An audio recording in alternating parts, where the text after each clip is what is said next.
Last night, Madison Bumgarner did what Madison Bumgarner is supposed to do. A brilliant complete game with 12 strikeouts and a much-needed win for the Giants. Today, Chris Heston looks to keep things rolling against an Astros team that he dominated back in May with a complete game of his own. Giants-Astros next.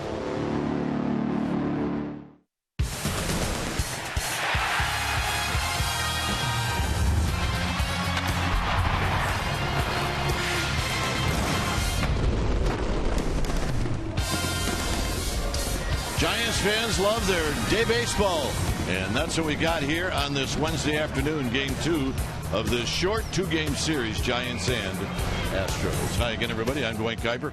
Alongside me is Mike Krukow. Much-needed win for the Giants last night after a tough road trip, and, of course, it was Bumgarner and Belt. Today, it's Chris Heston. Heston's got some history against these Astros, and it's very good history. He pitched well against them in Houston. Well, he really did, and that's not really a great pitcher-friendly environment in Houston, and he did pitch well. However, his last 2 outings on the road, he did not pitch well, and that'll be what the issue is today. He needs to find the rhythm early in the ball game. In the previous 2 starts on the road, he could not do that. Today, that will be the key. And remember, last night there was a lot of urgency in the clubhouse for the Giants as they had tried to snap a 4-game losing streak. Well, guess what? The Astros coming into this game, they have a 4-game losing streak. You know they have urgency. It'll be up to Heston to try and find a way to stop them. All right, should be fun here at the corner of 3rd and King. Stay tuned. We will take you to our Comcast Sportsnet studios for an update. And we'll do that right after this.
on CSN Bay Area is brought to you by Jack in the Box. For a limited time, try the new Portobello Mushroom Buttery Jack with melted garlic herb butter.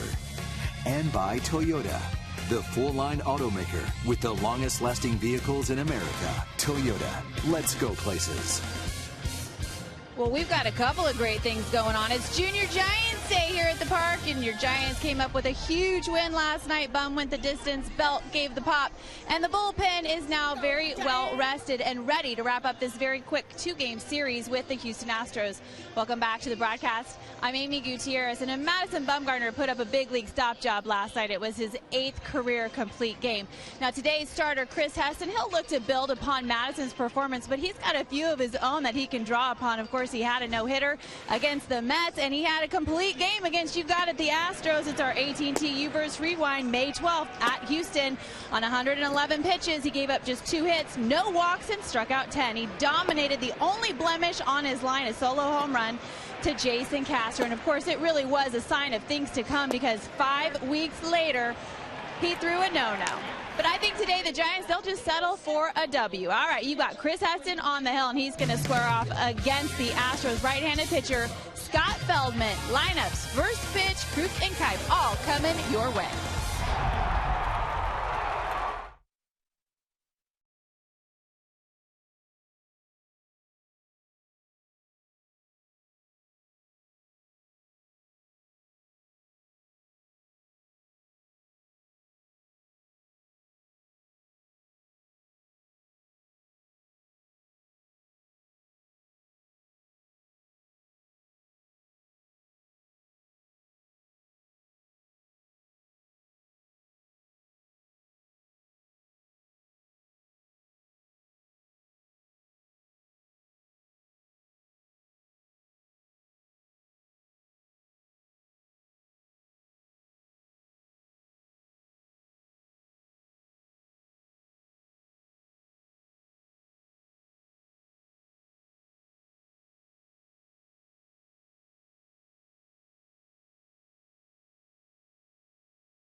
Baseball on CSN Bay Area is brought to you by Jack in the Box. For a limited time, try the new Portobello Mushroom Buttery Jack with melted garlic herb butter.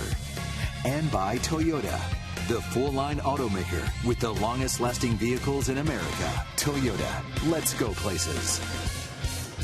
Well, we've got a couple of great things going on. It's Junior Giants Day here at the park, and your Giants came up with a huge win last night. Bum went the distance, Belt gave the pop, and the bullpen is now very well rested and ready to wrap up this very quick two-game series with the Houston Astros. Welcome back to the broadcast. I'm Amy Gutierrez, and Madison Bumgarner put up a big league stop job last night. It was his 8th career complete game. Now today's starter, Chris Heston, he'll look to build upon Madison's performance, but he's got a few of his own that he can draw upon. Of course, he had a no-hitter against the Mets, and he had a complete game against You Got It, the Astros. It's our AT&T Uverse Rewind, May 12th at Houston. On 111 pitches, he gave up just 2 hits, no walks, and struck out 10. He dominated. The only blemish on his line, a solo home run to Jason Castro. And of course, it really was a sign of things to come, because 5 weeks later, he threw a no-no. But I think today the Giants, they'll just settle for a W. All right, you got Chris Heston on the hill, and he's going to square off against the Astros right-handed pitcher, Scott Feldman. Lineups, first pitch, Kruk and Kipe, all coming your way.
Time weather is presented by the Santa Cruz Beach Boardwalk. Good time to get to the beach.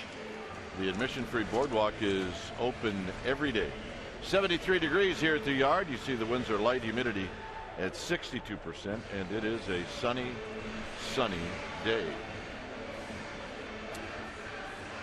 The Giants are coming off a nice win last night, a win that, well, we're not going to say that it was a must win, but we're going to say that it was an important win. Here's the lineup that Heston will be facing. It'll be Altuve in the leadoff spot, then Tucker, and then the kid Carlos Correa. He's been fabulous in all games, followed by Lowry, Rasmus, and Gaddis. Valbuena will hit 7th, and it's the local kid Castro, followed by Scott Feldman hitting 9th. On the mound today for the Giants will be the rookie right-hander Chris Heston, 27 years of age. This is what he has done in 22 starts. 11-6 with a 3.48 ERA, 102 strikeouts against 39 walks and 134 2/3. First time he saw these Astros in Houston, he went 1-0. 9 strong innings, 2 hits allowed. He gave up a run. He was the winning pitcher in that game. For Heston, he's going to give you a sinker that's 90-ish. Good consistency to movement. He has a cut fastball as well. He'll throw a slider, a curveball, and a changeup. When he's right, he'll put a lot of balls on the ground. And he loves aggressive teams. The key for him early on in this ball game is to establish the knee-high location. And we'll watch that very closely. Let's take a look at the Giants defense playing behind Chris Heston today, starting in their outfield. From left to right, we welcome back Nori Aoki, who had been hitting the helmet in the Chicago series. He is fine, healthy, ready to go, joined by Blanco and Pence at your outfield, best arm in right field. Crawford and Duffy will patrol the left side of the infield.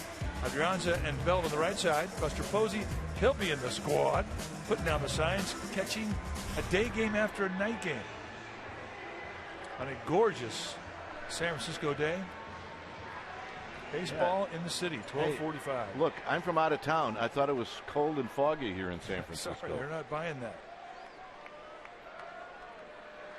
I brought my sweatshirt.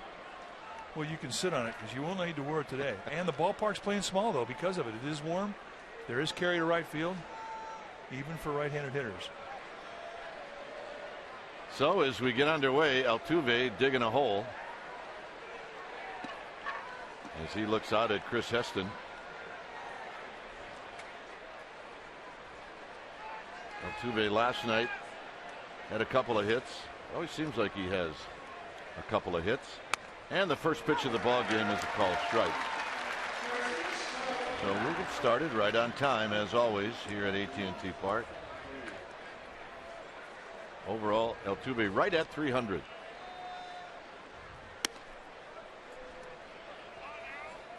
Take a look at what Heston has thrown this year. At 6% of the time, you're going to see the fastball with sink. He's got a slider, a curveball, and a changeup, and he throws them about equally. And he taps this one foul. It's 1-2. Behind the dish is Mike Estabrook, Hickox, Nowert, and Demuth from first to third. And Estabrook's got a pretty big zone. You'll see belt-high strikes. You'll see knee-high strikes. But his corners can breathe. Some innings they can be big. Some innings they can be small. All in all, it's a pretty good zone to throw to.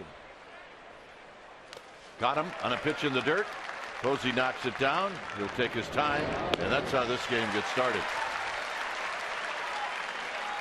Totally different than Heston's last start in Chicago, where he just couldn't find the plate in the first inning. Well, and it cost him 38 pitches in that first inning and really set the tone for the afternoon. He was pitching uphill the rest of the way. Here's Preston Tucker. I have not seen a lot of Preston Tucker, but you look at his numbers. 11 home runs, 29 driven in.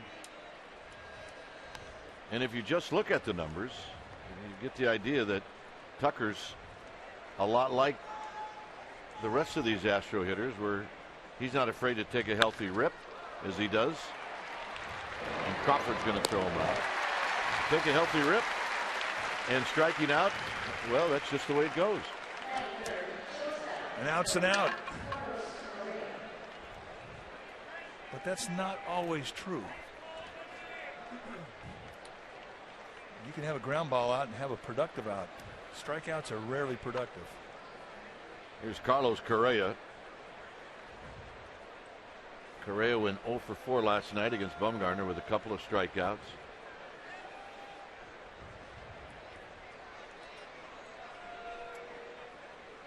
First pitch is wide, 1 ball and no strikes. And you may wonder when a strikeout can be productive.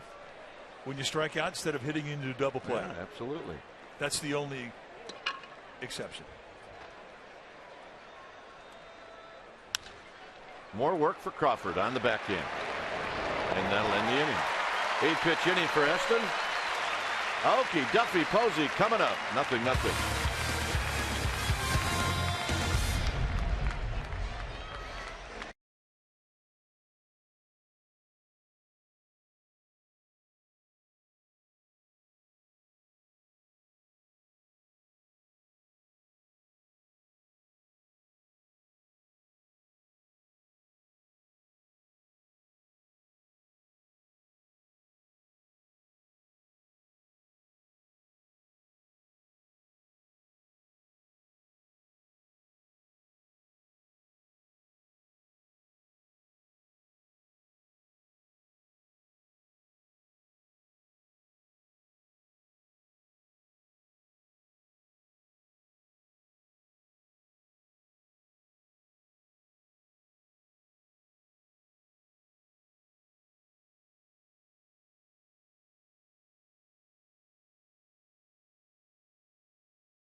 And here's the lineup that'll be facing Scott Feldman.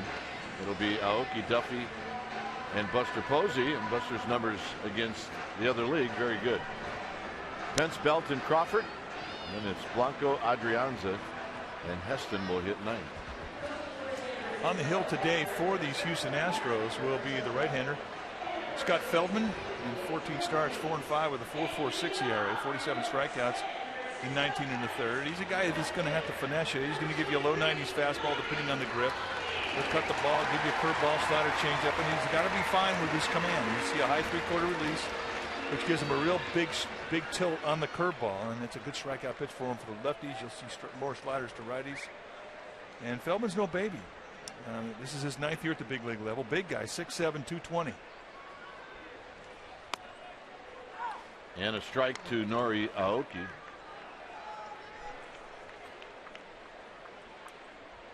Feldman came up with the Rangers, played with the Cubs, the Orioles, and now he has found a home with the Astros. Fouled out of play.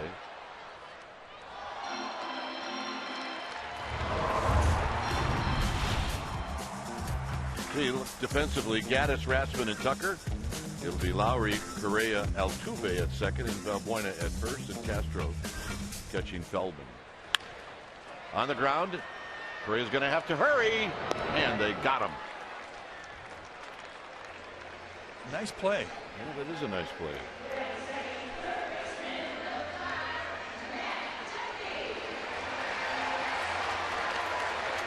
So here's Duffy. By the way, Altuve did not play last night. Duffy went 0 for 4 with a couple of strikeouts. He did hit the ball hard a couple of times, but that doesn't always equal to any hits.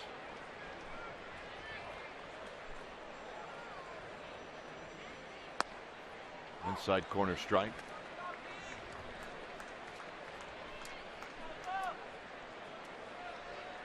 Duffy at 304.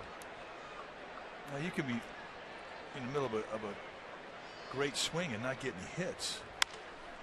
More work for Correa. And that'll bring up Posey.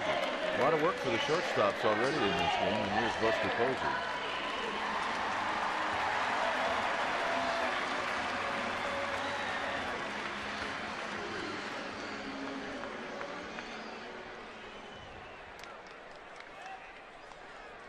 Forster hitting .332, 16 home runs, 75 driven in. 1 for 3 last night.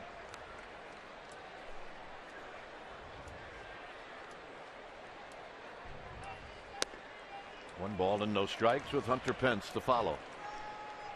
Beautiful day. Another sellout crowd here at AT&T Park. Giants fans love their day baseball. Base hit right field.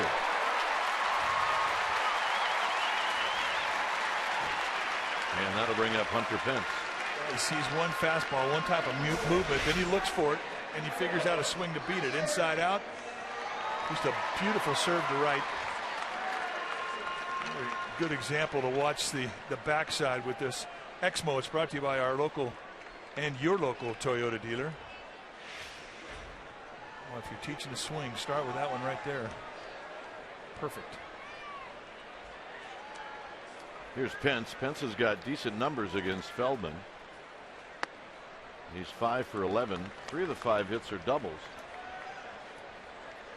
Pence took an 0 for 4 yesterday, still at 291.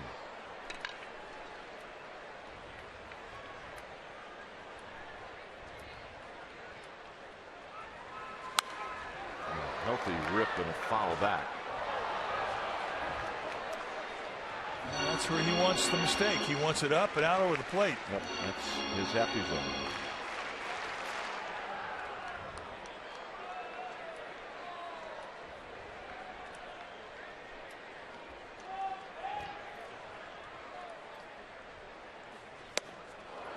One and two. Good tight little slider. And because of that high 3/4 release, he gets downward snap on both the curveball and the slider. The slider's not a big one, but it's short, quick, and it's downward with its bite.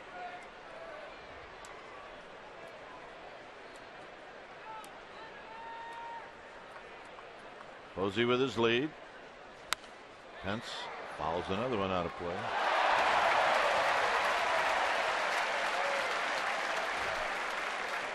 And somebody made a nice catch. I haven't heard a roar like that in a while.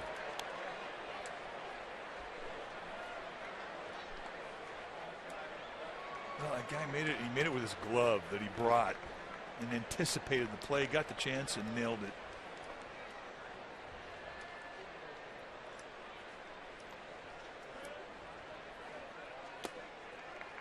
Two and two to Hunter Pence.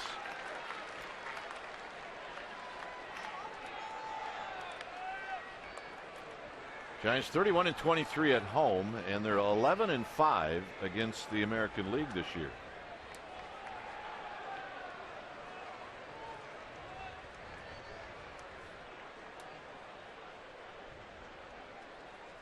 Foul back. Scott Feldman living dangerously up there with that lazy slider. The big guys, they want to elevate on contact, and look at the little tight eye on the slider. That ball did nothing. That is a submit mixer gift, and he got away with him. That is right where Pence likes him.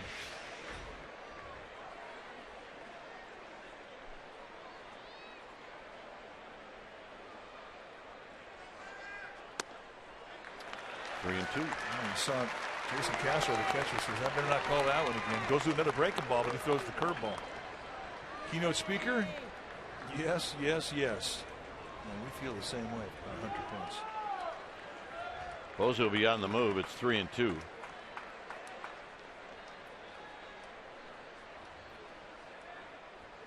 And the payoff. Hit out to right field. Tucker is there, and he puts it away, and that'll end the inning. No runs, a hit, one left. Second inning coming up. 0-0.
area is brought to you by Domino's.com.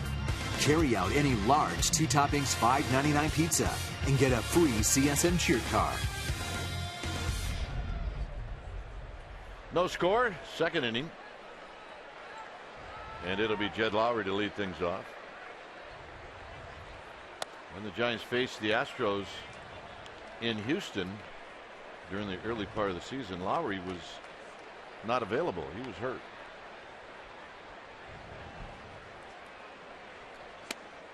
Two balls and no strikes. It'll be Rasmus and then Gaddis here in the second.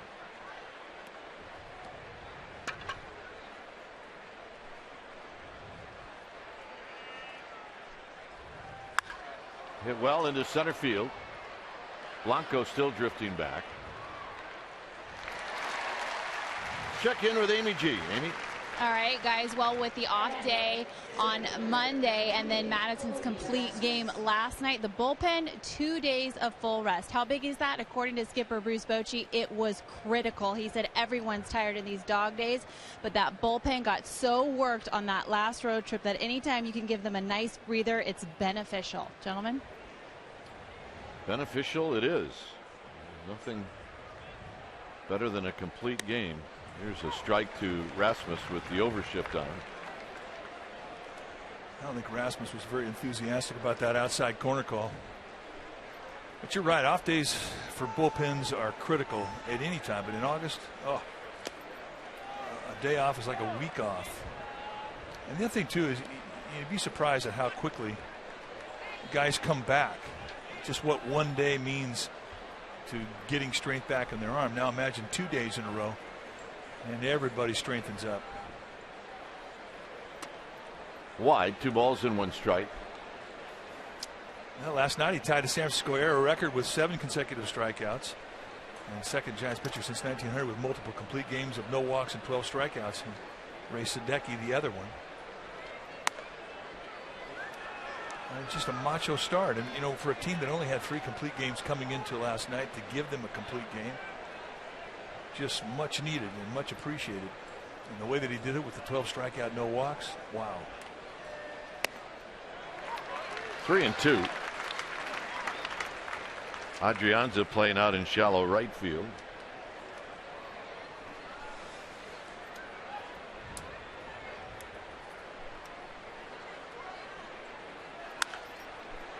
Hit out to Hunter Pence, but it's going to be Adrianza who's in front of Pence to make the catch.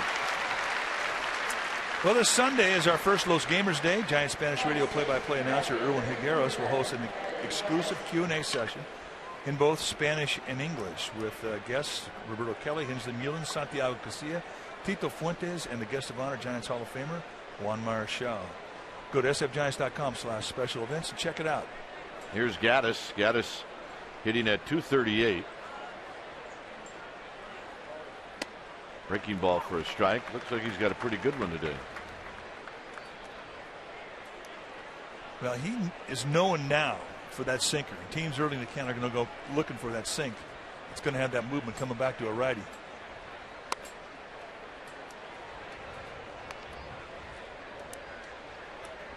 Gaddis faced Heston in Houston and went 0 for 3.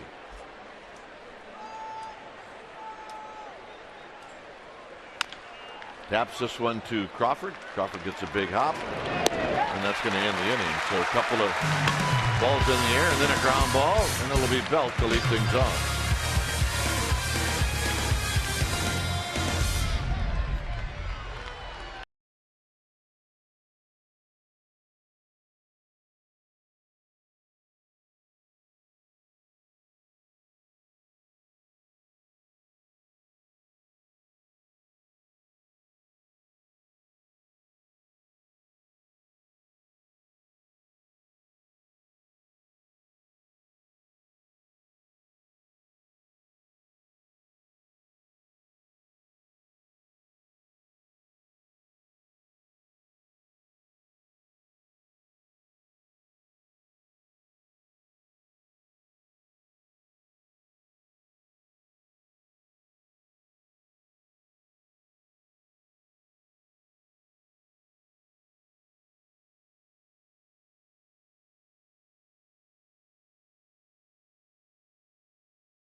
For our Togo's big play the Togo's way. Last night, Belt hit 2 home runs off of Scott Kazmir. It's his 3rd career 2 home run game and his 2nd this month. So 7 of his last 10 hits have been big plays.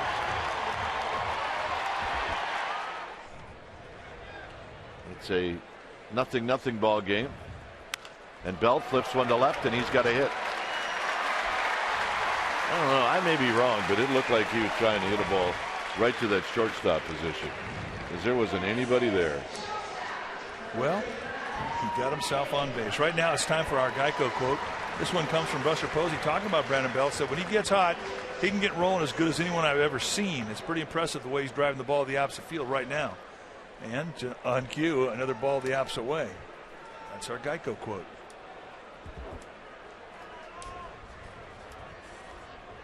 So here's Crawford. Crawford hitting .266. He went 1 for 4 in the game last night. And here he takes a strike. Little cutter taken out the outside corner. And Feldman can give you a lot of different types of movement. He has to pitch that way. He's not going to blow you away with velocity. But he absolutely is a guy that it's tough to guess pitch by pitch because he can give you so many different looks.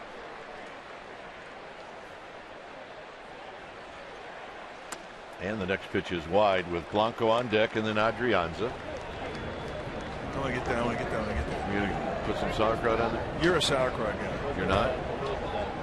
Well, I am. You are, but it's not that important. No. With you, it's essential. Not a lot. 1-2. But I do like it. I mean, those are good dogs right there. Gotta go for the burnt one right there in front. Yeah. Back it up a little bit. Yeah, that one. Yeah, right that there. guy. That's the golden. That's the guy. That's the golden ticket. You can take the bacon off. I don't want the bacon on. I mean, I think that's piling on, to be honest with you. Bacon on a hot Yeah, dog. I think it's piling on. Crawford drives one. Center field. Rasmus on the move. Still on the move, and he makes the catch. On the track in front of the wall. And Belt has to hustle back. Yeah, I thought that was going to be number 20 when it left the bat. It had the sound, and it was backspinning. We talked about Carey early in the game. There you see the knuckle curveball, and that's just a hanger. And Brandon Crawford absolutely takes on the center part of this ballpark. And I think since the start of this game, the wind has shifted. We're not seeing the Carey that we thought we were going to see. That ball got knocked down. So here's Blanco. He's frustrated. He hit that ball well. He thought he should have got more for it. He got AT&T'd. Blanco 1 for 3 last night in the leadoff spot. He's hitting 7th.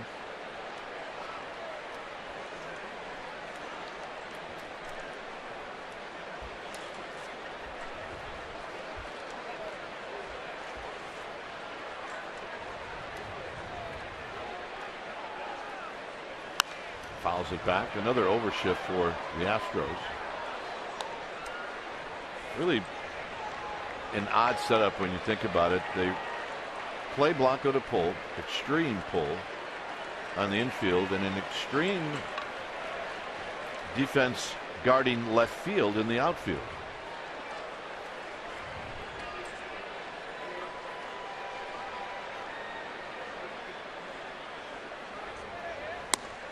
I must feel like Blanco rolls over a lot of balls. I mean, and it's not anything that is that abnormal anymore. I mean, usually we used to play a pull defense, the whole field would shift over to the right side. Here, pull infield, push outfield. And they have the data to back it up. Well, it's odd, and Blanco's not like every other hitter in this game, but 5 ground balls to the shortstop in this game, and here there's no shortstop. It's modern baseball, and we've seen it all around, and it's not ever going to go away. And I think every team will tell you that it's been productive. It's worked.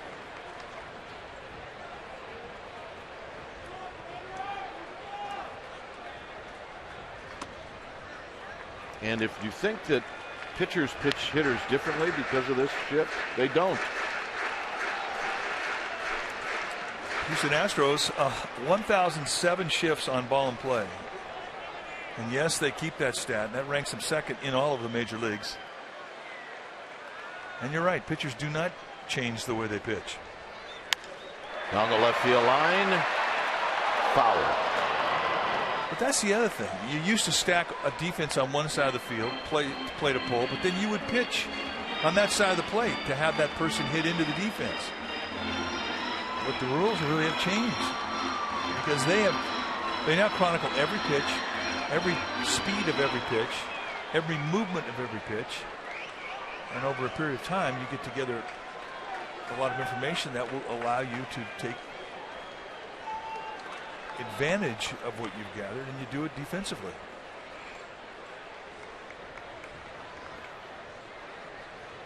Belt goes, swinging a fly ball center field. It'll be Rasmus who's underneath it. And here's Avery Adrianza.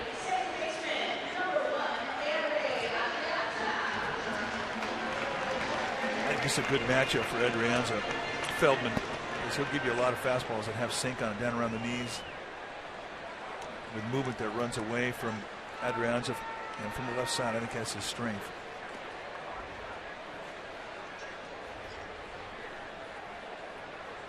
It's a day to wear a hat. It's a hat day. Oh yeah, those will work. So somewhere the Astros have all this data on Adrianza as a pull hitter. Yep. This guy is not overly surprised by it. I don't think he has enough hat myself. That's just a scouting report. I'm looking at that guy's hat, and you can tell a $10 hat and you can tell a $200 hat. That's a $200 hat. At least. Or at least that's the over. The guy next to the left, that's a $10 hat. You can tell. Yeah. But and not just because it's a Michigan hat. Think he's psyched up? 20, 25. Giveaway. That's 200 plus. Panama, hand woven. Belt goes again, and that's fouled out of play.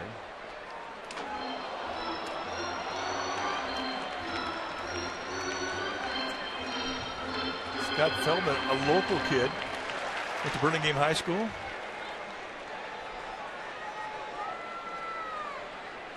College of San Mateo. Just short of 10 years. He will get 10 years in the big leagues. That's significant to a big leaguer because that means you're fully vested on the retirement plan. Belt's going to have a stolen base as that goes to the backstop.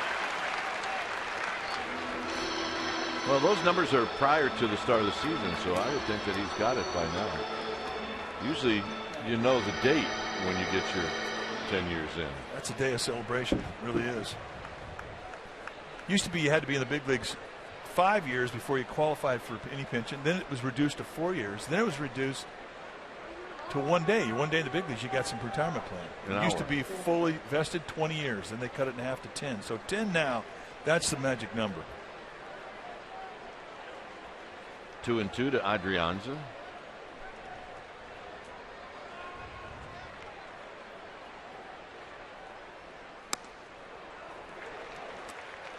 Eight years in the big leagues, you get your gold card, which means for the rest of your life, you can go to a baseball game for free. Remember when you got your gold card? Absolutely. I had it in my wallet for the longest time, and I could never figure out why my wallet was so heavy. It was made of iron. But it was like part of the stepping stone to 10 years. Credibility.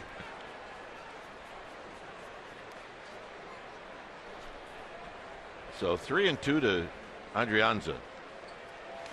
And the walk. Good at that.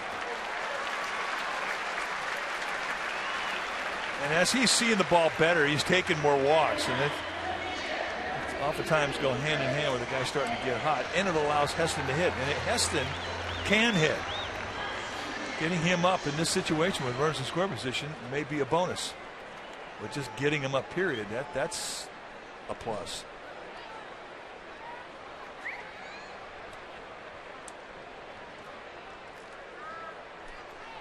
So Heston's got 9 hits on the year. He's got 3 RBIs. And he takes low, 1 ball and no strikes. There's his counterpart in that rotation as far as swinging the bat. Bumgarner last night took an 0 for 3 with a couple of strikeouts.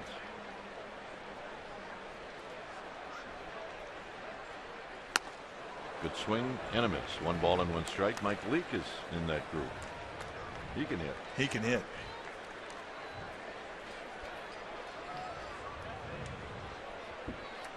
Best arms for the Astros are in left field and in center field. Not much of an arm in right field.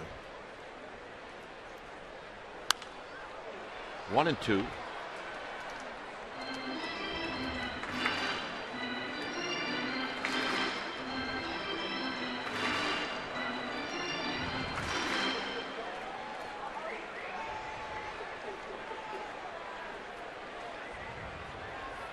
Belt and Adrianza, those are your base runners.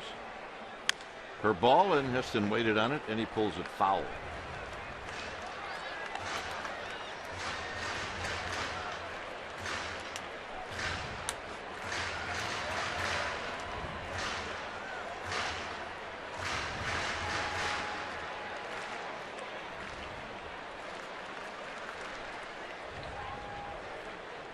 So 1-2.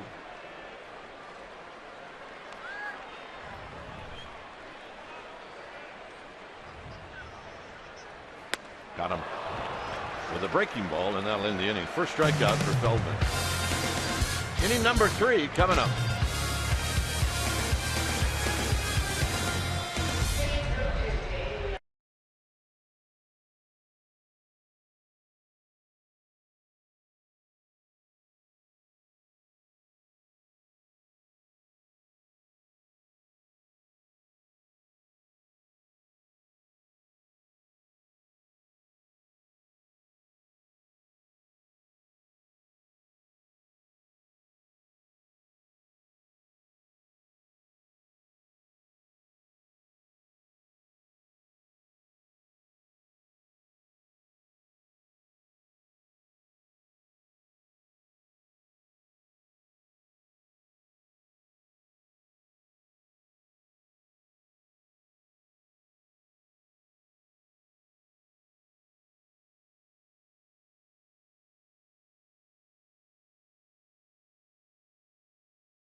Is brought to you by Big O Tires. Tires, service, straight talk.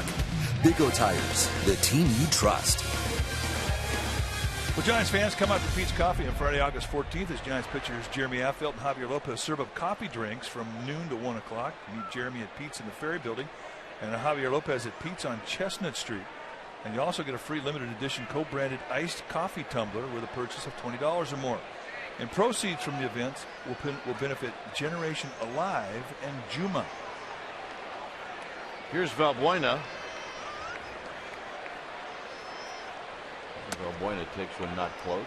Now the Giants with their own overshift. Valbuena, 21 home runs, 43 runs batted in, with a low batting average. So that's what you see a lot of in this Astros lineup.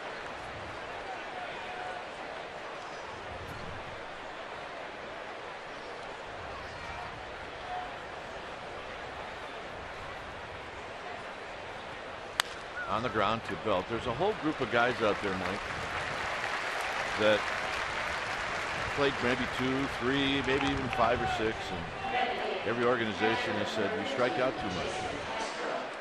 And now they get to go to a team where they don't care. Don't care. And they are explosive and they are dangerous because of that. But they will have a lot of outs that are not productive. Here's Jason Castro.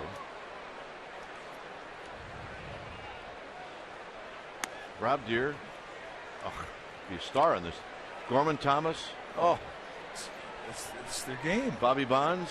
Oh.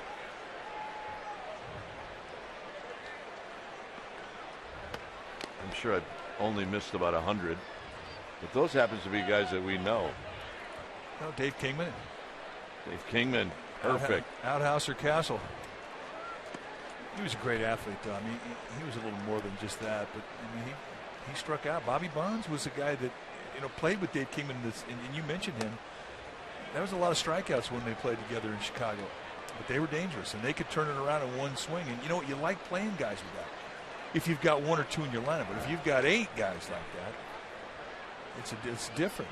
There's a strike. Well, Bobby Bonds would have 200 hits. 200 hits, 200 strikeouts. Grab some pine meat.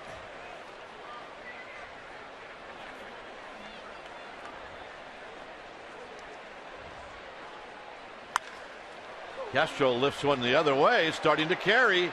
Aoki back and stumbling, and he makes the catch. Wow. That's called a fly ball that Aoki wrestled the whole way. Well, it was an exercise of perseverance. And now we've seen where the wind has shifted and where the carry is. And he was never comfortable. Sun, wind, wall. And the Castro Valley native, Jason Castro, gets denied. Nice play, Nori Aoki. And Feldman. Massive line drive foul. There you see Aoki chasing it down. Feldman's first pitch almost knocked over 3 of the grounds crew.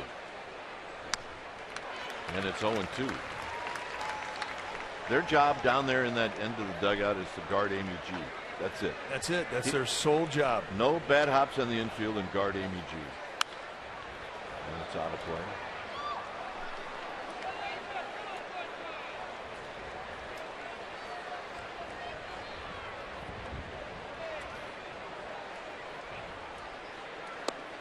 Tight 1-2.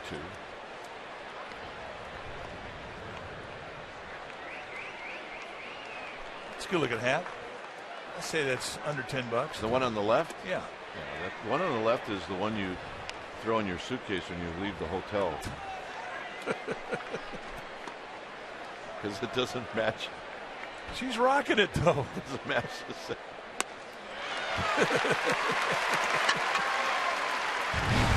That'll end the inning.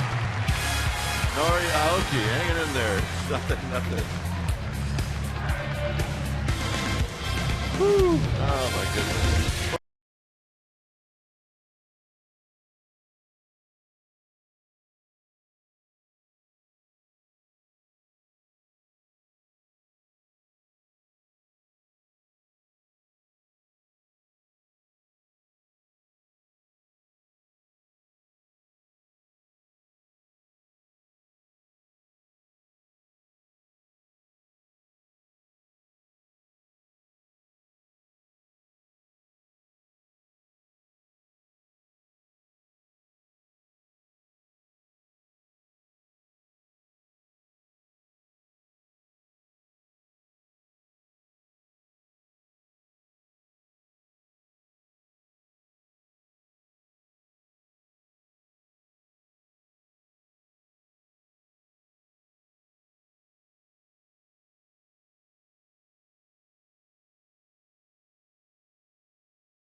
Comcast Sportsnet Bay Area is brought to you by Momo's, a San Francisco tradition. Well, log on to csnbayarea.com as insider Alex Pavlovich provides wire-to-wire reporting of the Giants with breaking news, video, special features, and more only on csnbayarea.com. Here's Nori Aoki, who bounced out to short. And he takes a strike with Duffy and then Posey.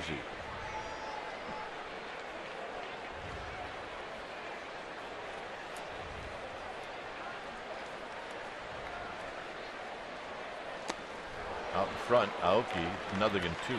That's the one that's so inviting, the big curveball, the drop curveball that he bounces on home plate. So difficult to lay off it if you're hitting off it from the left side. Look out. Duffy getting out of town. Runs a little flat cutter on his hands. You better be heads up if you're in the on-deck circle here at AT&T. You are close.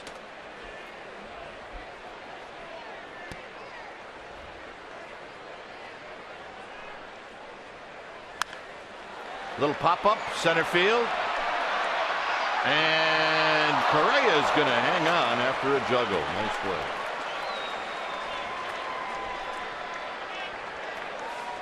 I always thought this is a testimony of good hands. When you can bobble a ball on the run and still stay with it and make the play.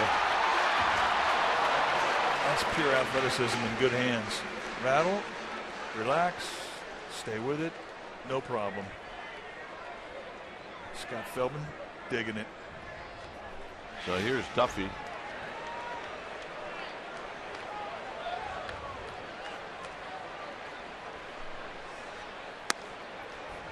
Duffy takes a strike. He bounced out to short. Got it right in the sweet spot, Mike, but it wouldn't stay in there. But it's got a little favorable bounce. Good play. Breaking ball down low.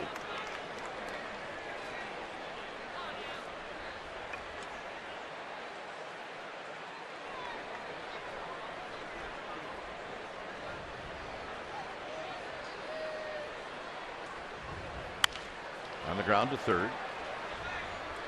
And Lowry will make the play, 2 outs.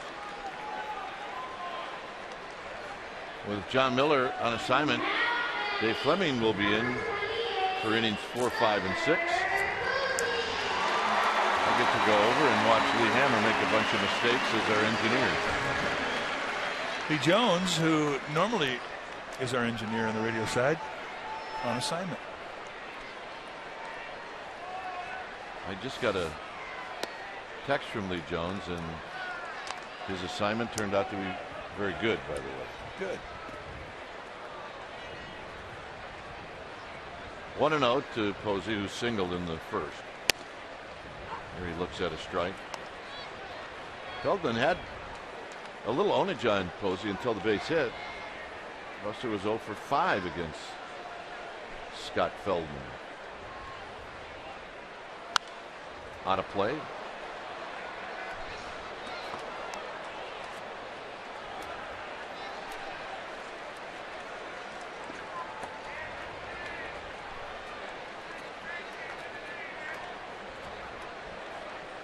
One and two with Hunter Pence on deck.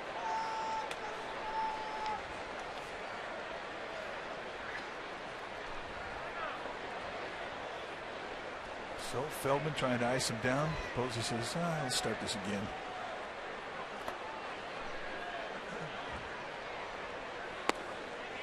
Two and two.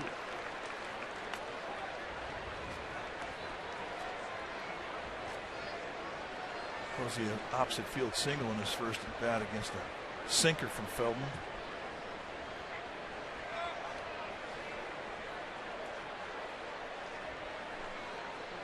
Two balls, 2 strikes.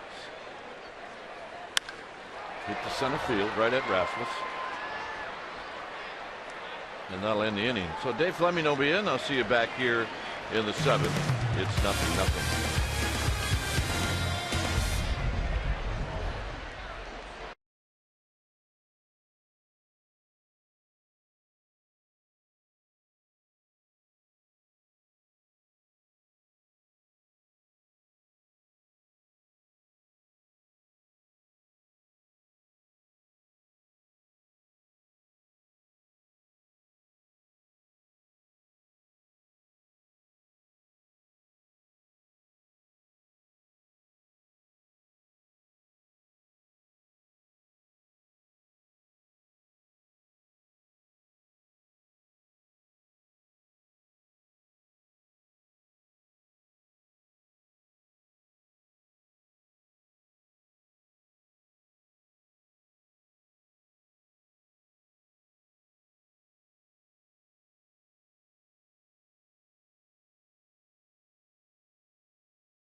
Inning, joining us now in the booth, Dave Fleming. David, welcome. What a day, huh? Oh, pitcher's duel. Yeah.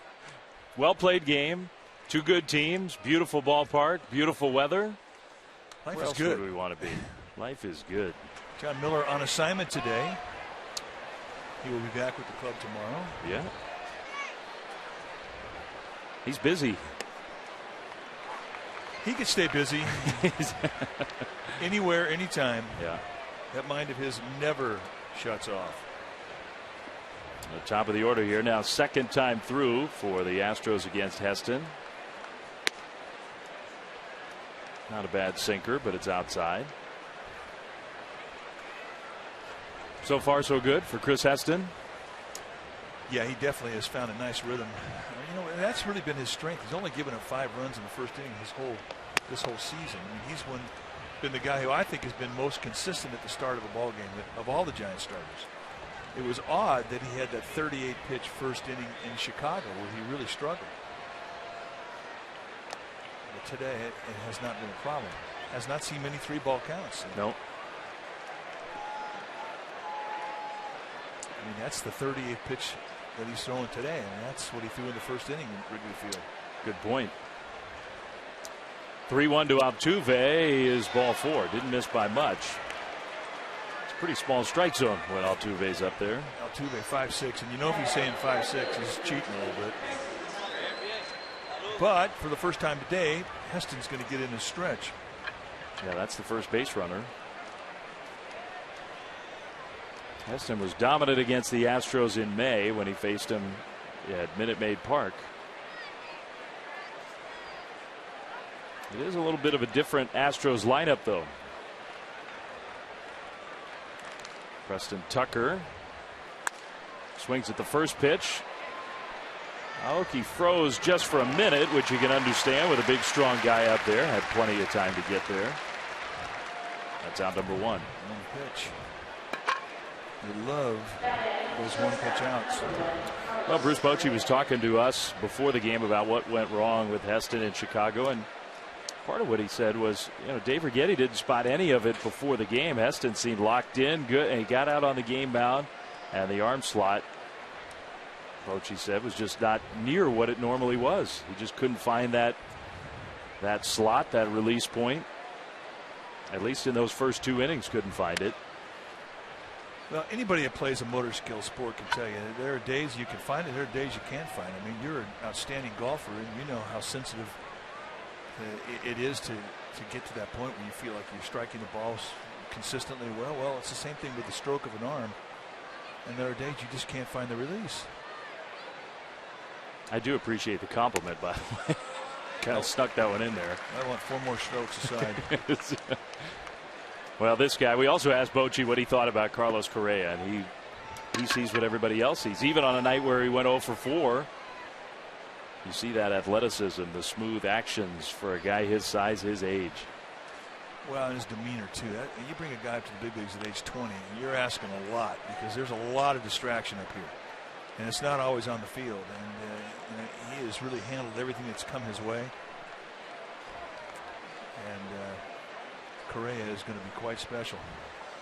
You do have to pay attention to Altuve over at first base. Correa, after that slider from Heston, 1-2. You know what Correa has done, hitting .281 with 14 homers and 37 RBIs, you know, is remarkable because he doesn't know the league. He does not. And you're going to lose a lot of at bats because you're going to get surprised. And I mean, this is his 56th game. Correa to right field, and that will be his first hit of the series.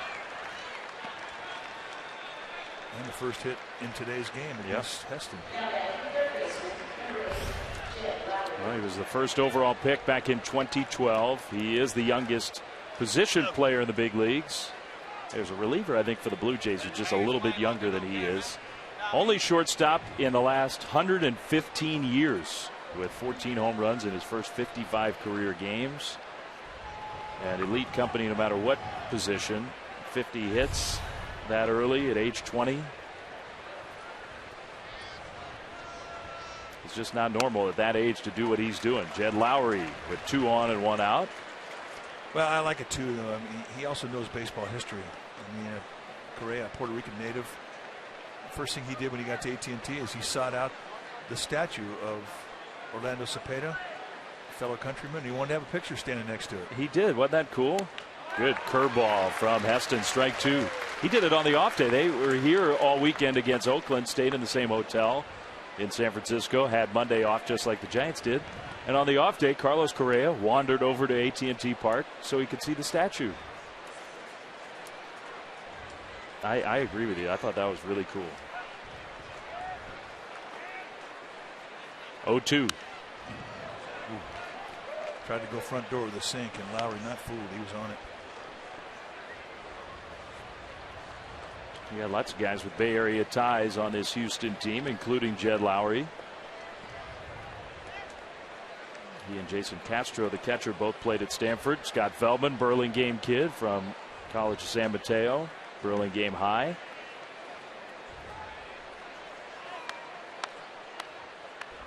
Another 0-2. I think a better 2-strike pitch. Good take by Lowry.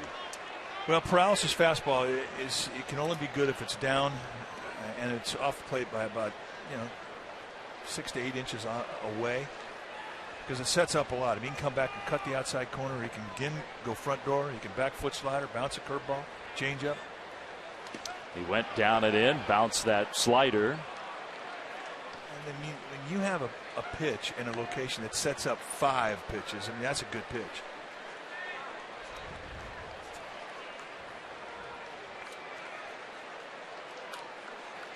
Astros, for the first time in this game, really putting some pressure on Heston. 2 on, 1 out.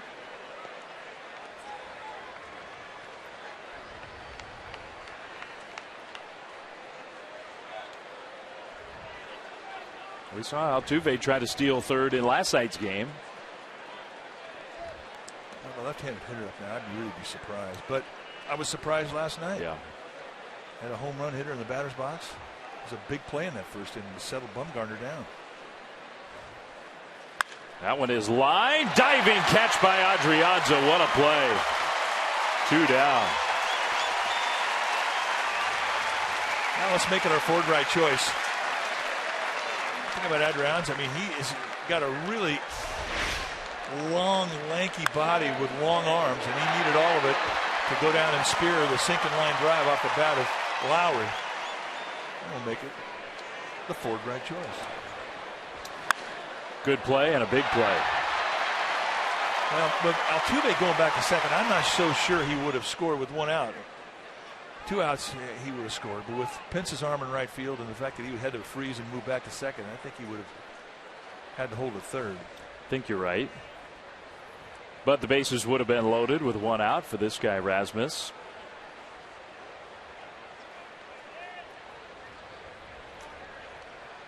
Who can do damage. You see the 14 home runs, 237 hitter. Dangerous. Just like so many of these, very similar style to a lot of these Astros hitters. He's got one dimension that a lot of these guys don't have. That he's dangerous with speed. He can run, and that puts pressure on an infield. And if he finds a gap, especially with 2 outs, I mean, it can really hurt a club. Good speed on the bases. Altuve at second, Correa at first. And in the batter's box, the 0-1. A check swing on the high fastball. Posey wanted it up there. He set that target up. 0-2.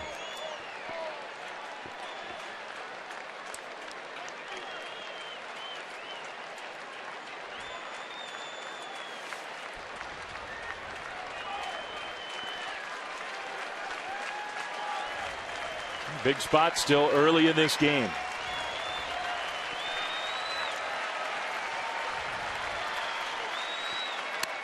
High.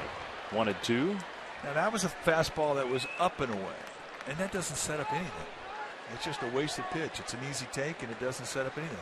That's the difference between missing up and away in an 0-2 count as opposed to missing down and away.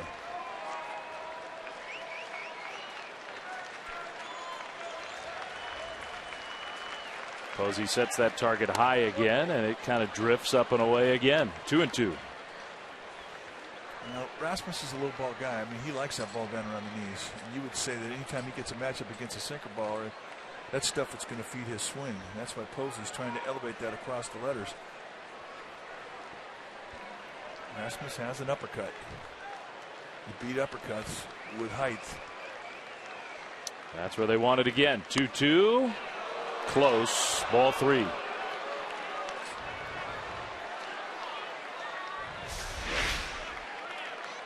Pretty consistent, staying up high across the letters. Too high to get called a strike. And a pretty good take there from Rasmus to extend the at-bat.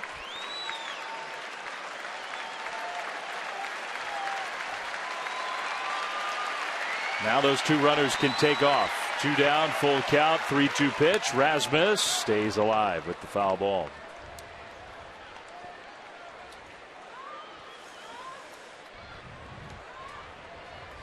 He had a dramatic 3-run homer on Sunday over in Oakland. He's grinding out an at-bat here. This has been the toughest inning so far for Heston. He had retired the first 9 of this game.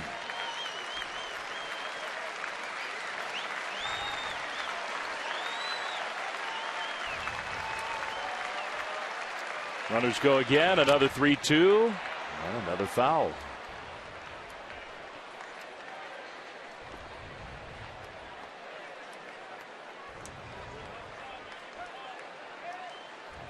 Astros were down 2 runs in the 9th inning against the A's. Rasmus came up with 2 on and hit a 3-run homer, put them ahead, and then they ended up giving up 2 in the bottom of the 9th and lost that game.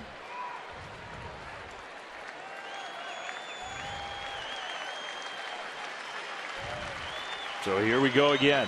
Heston to the plate. Ball 4. So he went at him with a 3-2 changeup. And Rasmus taking some close pitches. Puts out a good at bat. Well, now you get the right-handed hitter Gaddis up there, but another guy who is dangerous. This was Gaddis last night against Bumgarner. He just launched it so high. It was a great effort by Blanco. Gaddis.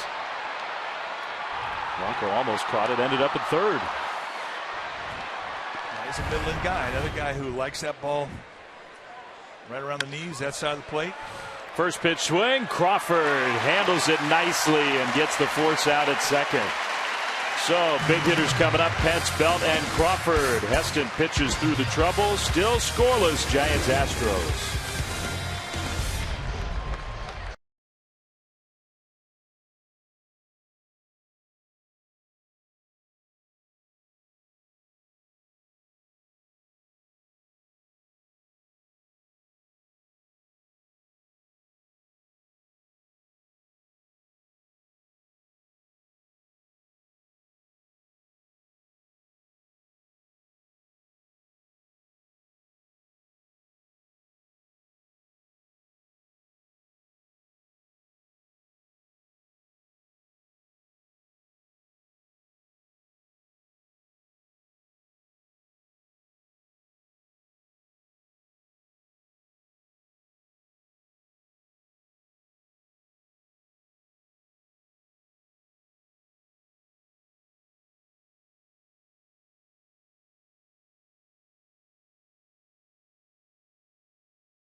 here at AT&T Park because it is Junior Giants Day, and more than 3,000 Junior Giants are here with their families. They got to participate in a pregame parade, and they also got to be part of a special home plate ceremony with Willie McCovey himself, recognizing the Junior Giants Willie Mack players. There were 91, one player from each Junior Giants league, and that's an award equivalent to the Willie Mack Award given to a Giants player by his teammates and coaches for his inspirational performance on and off the field. Dave, I think we know someone who won that award. We do. Sitting next to me up here in the booth, Mike Krukow, former Willie Mack Award winner. Hunter Pence. This game still scoreless, leading off in the bottom of the fourth. Great honor when you're part of this Giants franchise. That means more than just a little something. Well, it does, and I mean, for me, it meant a lot because I grew up watching him. And then I had a chance to play against him, which was an enormous thrill. Then I got a chance to know him. And he's just a great man. Wonderful ambassador for this game. True Hall of Famer. And it's an award that's voted by your peers, your teammates, your coaches, your manager. And it just means a lot. And everybody who's ever won it has been humbled by it. Ball three to Pence. We have some good candidates this year, I think. You're right. I mean, there's some excellent stories.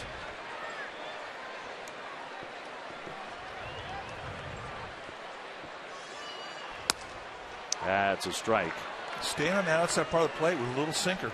Just throwing movement that just tries to come back to the strike zone, nibble that outside corner. Pence, who's won the Willie Mack Award, kind of lunges for that one. Altuve will throw him out.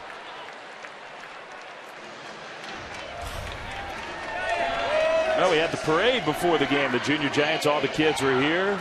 They know where the cameras are. That we know.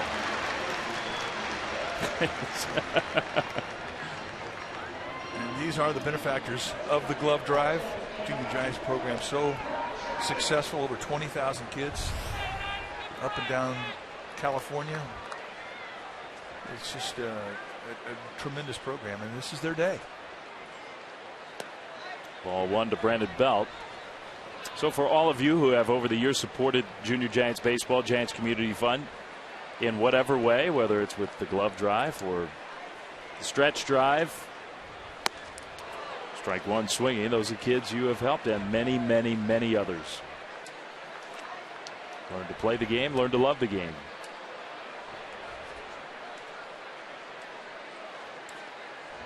Belt singled his first time up. Hits that one to center. That's carrying pretty well out there. Rasmus, though, still backpedaling. Two down. Winds have changed so much in the course of this afternoon. When we first got here, there's no batting practice today, so there isn't really a definitive way to see how the ball was carrying. You just look at the winds. Early on, you knew it was going to be live. And then the wind kind of shifted and closed up right field, and now it's starting to open up on that side of the field again. And that inconsistency, that's what makes it so difficult for outfielders playing in this ballpark. Welcome to Northern California.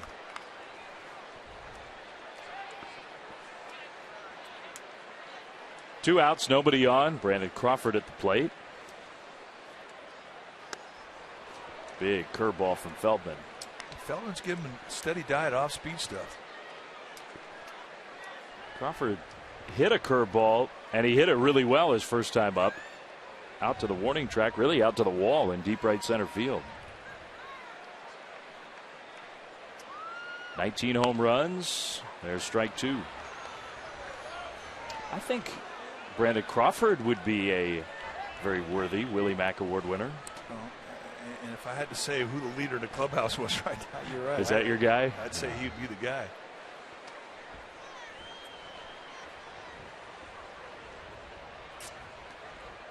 Oh-2. He struck him out with a high fastball. Giants are gone in order. The Junior Giants here in big numbers, having fun at the ball yard. On to the fifth. Giants and Astros. 0-0.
Bay Area is brought to you by Domino's.com.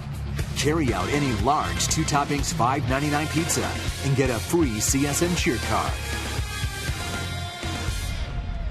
On this beautiful Wednesday afternoon, Dave Fleming, Mike Krukow with you. 0-0 game as Luis Valbuena takes strike 1 from Chris Heston. Heston had to work his way through a jam in the 4th inning. Valbuena grounded out his first time up.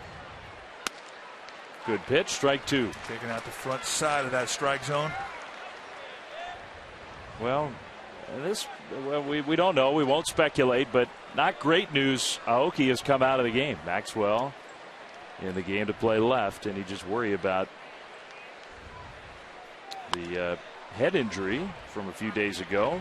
There's a fly ball, center field. Blanco out number 1. You can watch every out-of-market game live or on demand in True HD on over 400 mobile and connected devices with MLB.TV Premium. Real-time highlights, live look-ins, and more every night on every device. Blackout and other restrictions apply. Visit MLB.TV for details. We did notice on a play that was hit to Aoki in the 3rd inning off the bat of Jason Castro. He went back to the ball and slammed up against the wall. Yeah. And that may have jarred Aoki and was the reason that he had to leave the ball game. But again, only speculation. And well, one thing about what we know now about concussions, head injuries, and he passed all the concussion protocol. He did not have a concussion after being hit in the helmet by a pitch on Sunday. Castro drives that one down the left field line. It is foul. But if there are any symptoms at all, teams, players err now, and as they should, on the side of caution. So we will hope that that's all it is.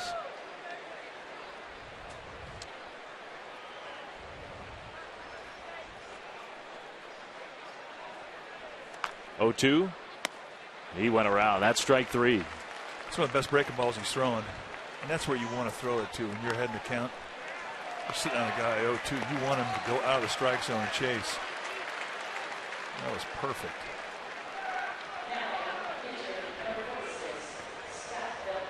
Two down, and now the pitcher comes up, Feldman. And of course, if we hear anything from the Giants about Aoki and why he left the game, we'll pass that along.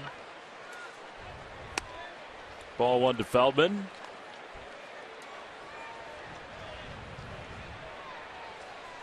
Feldman takes a pretty good hack, though. He does. He's got a big league home run. He's 6'7". He is a big dude.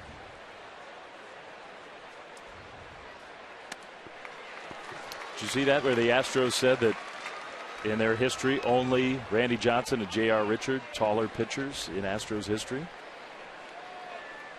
Well, Randy Johnson's going to hold that record for a while. Yes. Feldman, a little bloop, and it's going to be fair. Base hit for Feldman. Now Maxwell stumbled but kept his balance, so that will keep Feldman at first. Now, this is the play we're talking about early in the game. Off the bat of Jason Castro, he goes back, catches the ball, then he slams up against the wall. Now we don't know if that caused it. But again, you're talking about a guy who's just coming off of getting drilled right in the forehead of the helmet. They took him out of a game and had him miss a couple of days. So as soon as we find out, we will relay that information.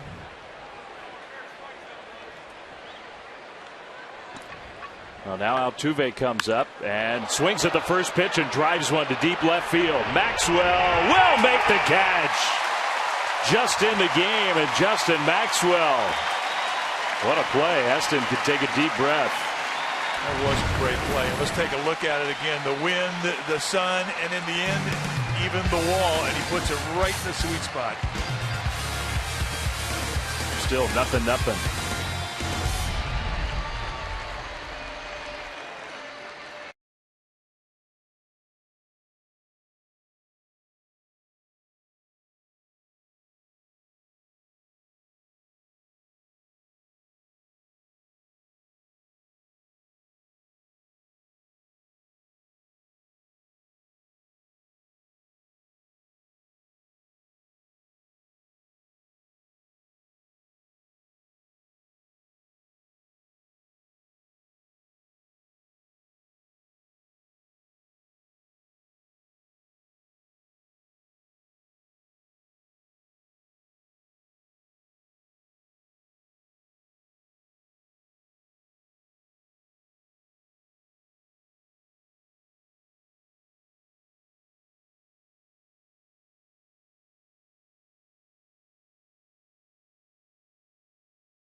Photo contest. It is sponsored by T-Mobile. We've got a good one. It came in last night on Irish Heritage Night.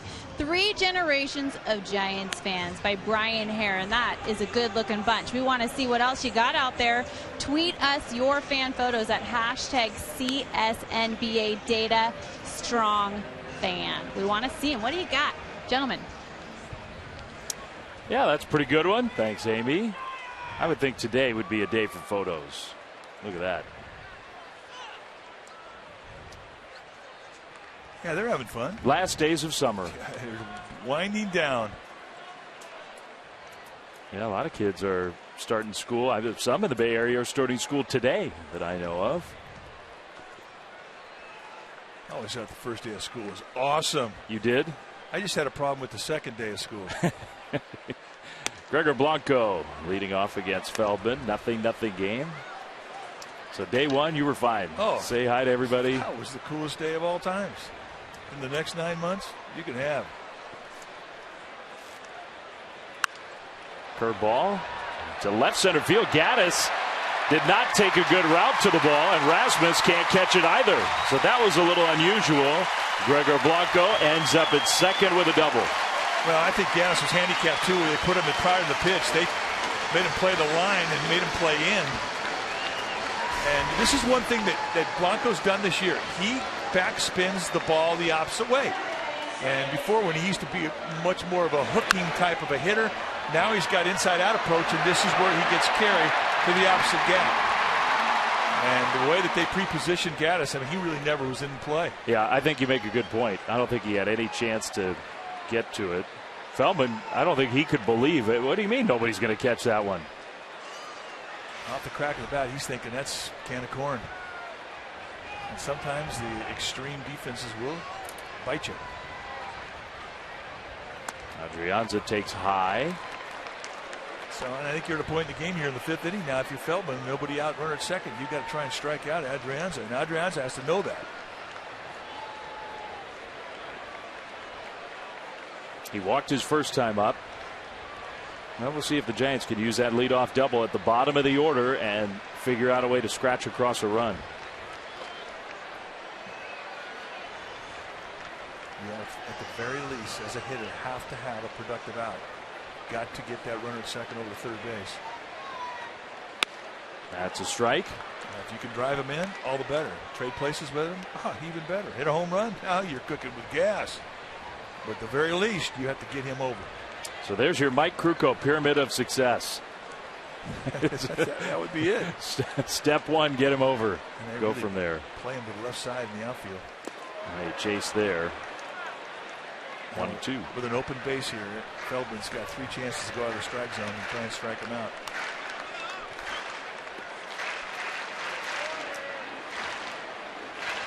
Heston, the pitcher on deck.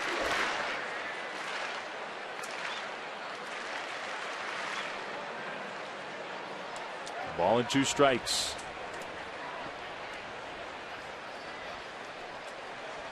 That one is going to get at least one part of the job done. On a pretty nasty pitch, he grounds it to the right side. That moves Blanco to third. Well, the point you make, a pretty nasty pitch. That's a 1-2 count to get the job done against the guy who's got strikeout stuff. That's a good at bat. Then to count 1-2, he throws his best curveball out there. He plants that front foot. He gets it down early. He's in good position to handle. He took some swing out, and he got a nice reward come back to the Giants bench. He earned that one. Good at bat. So it's not quite the same as if you had a different hitter up, but we know Heston can handle the bat. And with the infield in, he's just looking to hit the ball squarely, hit it hard somewhere. Swings through that first pitch fastball. Now, he struck out his first at bat against Feldman. Saw a lot of breaking balls, and he's not a bad breaking ball hitter.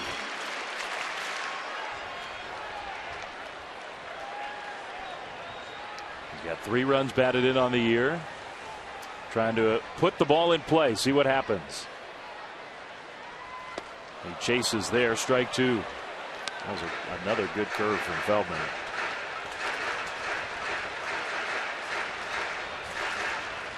Just get short, lean. No likelihood the ball's going to be middle away. Get hit, hey, it's a bonus. Struck him out.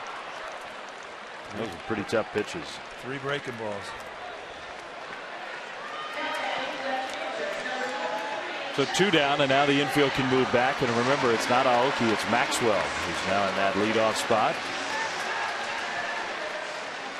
One thing about Maxwell, number one, he's already made a great catch in this game, so he's already been involved defensively. And last night, he had a couple walks and an infield hit, but he had a lot of balanced swings. He looked comfortable at the plate.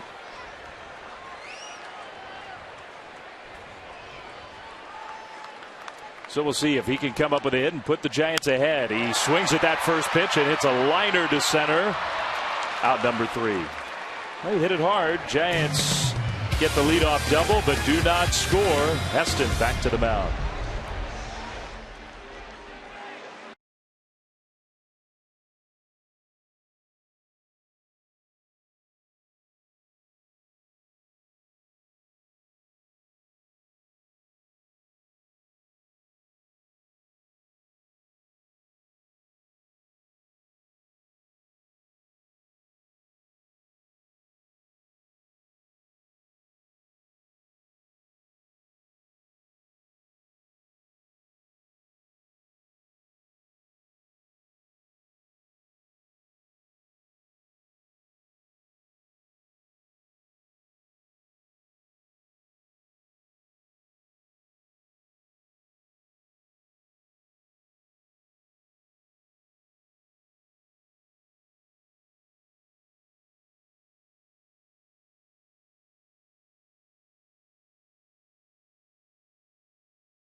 Game series, and on that Saturday game, the Giants will take on the Nationals at 7:05 start. It's one of the most popular promo days of the year, Virgin American Day. That means the first 40,000 fans will receive a 2-for-1 flight voucher courtesy of Virgin America. You need tickets, go to sfgiants.com/tickets. Here's Preston Tucker, second place hitter against Heston in the 6th. Now the Astros seeing Heston for a 3rd time. Tucker's got a lot of power.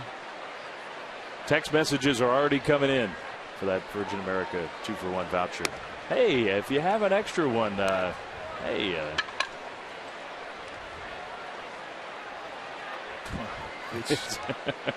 Believe me, it's a problem. Yeah. There's a strike, 2-1.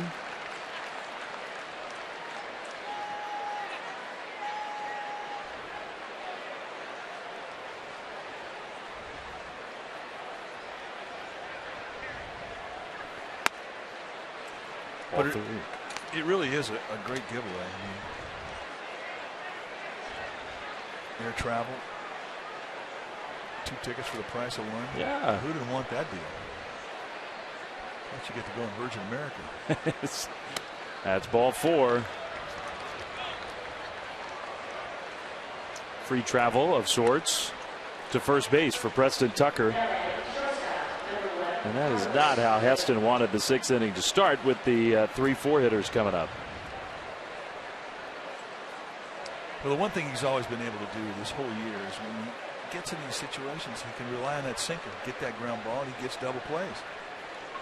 I mean, he's really good at doing it.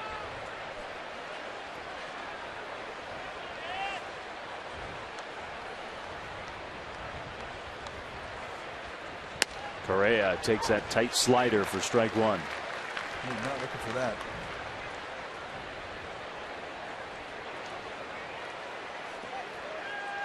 One for two, singled his last time up. Big time numbers for a kid who's not even 60 games into his major league career. He's only 20. Well, he was perhaps looking for that breaking ball. He foul tipped it. Here's what you're talking about. 22 double plays that Heston has induced, third most in the big leagues. Big part of his success. He would love a ground ball here. Hit at somebody. Hit a ground ball at somebody. That's one of those superstitions you learn as a player. Get specific about what you're asking for. Ground ball could mean anything.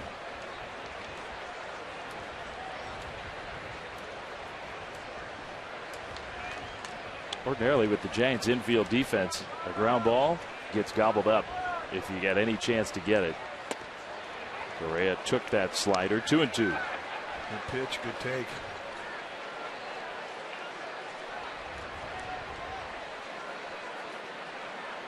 Well, this becomes a big pitch. If the count goes full, you got to think that Preston Tucker would take off from first base.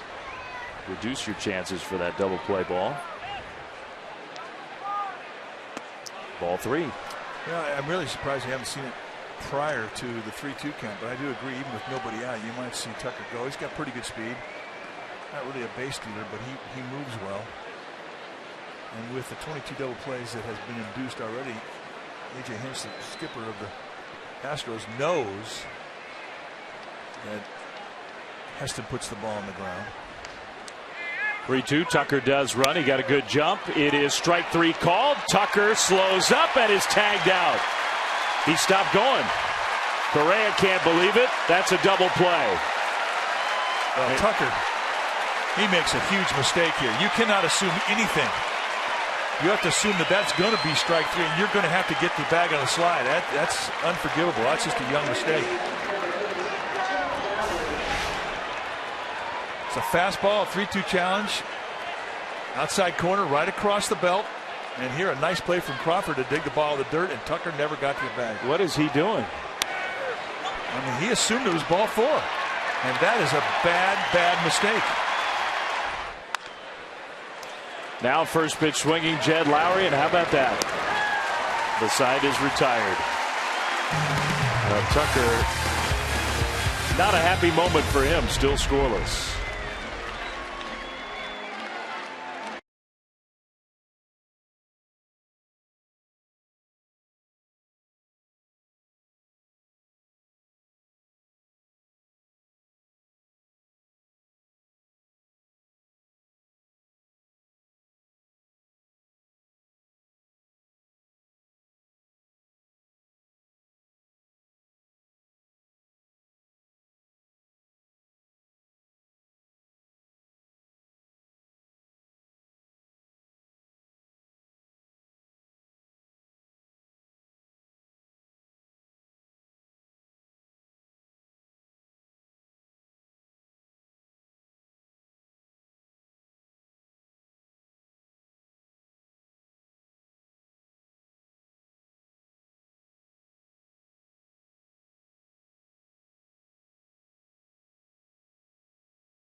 SN Bay Area is brought to you by Heffernan Insurance Brokers. Insurance and financial services for you and your business.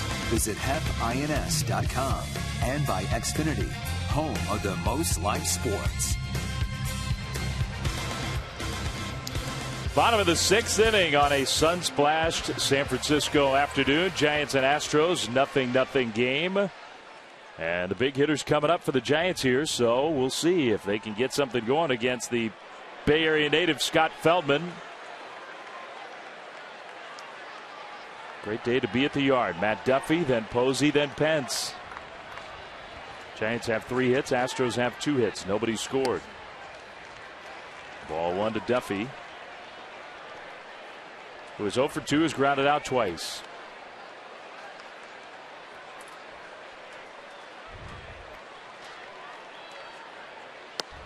Two and 0. Duffy doesn't have a hit yet in this 2-game series, although that comes with a disclaimer. He's the guy who hit the ball that Carlos Gomez caught in the first inning last night, in one of the better catches that you'll ever see. And that may be the reason why he wasn't in the lineup today. He really went into the wall hard to make that play. It really was spectacular defensive play, one of the best we've ever seen. And all Duffy did was everything right. Yeah. And he gets the Gazette. Hits that one on the ground into left field. So there's his first hit against Houston. Just can't keep a good man down. Should we take another look at that strikeout throw-out double play? Why not? Call strike 3, and Tucker just kind of becomes the umpire halfway between first and second. And why he stopped running is I don't even know. At the very least, and if he goes hard in the bag, it was going to be an open window. As soon as that ball went in the dirt, Crawford's glove's got to come up. But there was no runner there to take advantage of it. You know, not that it would be an excuse, but I kept looking to say, well, maybe did Mike Estabrook, the home plate umpire, did he make a really delayed, slow? He did not. He made a normal call. You could hear it with our microphone. Posey takes a strike. If you're the runner, you key on the middle infielder taking the throw. And if he's down there taking the throw in a position to put on the tag, you assume that it's game on. Because if it's ball 4, usually they'll let you know. I mean, most guys that play the game right will let you know. 0-1 to Buster. That one down the right field line, and it will be back out of play. There's no excuse. There is no excuse for that. I mean, you're talking about the big leagues. That's a mistake you make somewhere when you're a freshman in high school. You get yelled at it, you never forget it.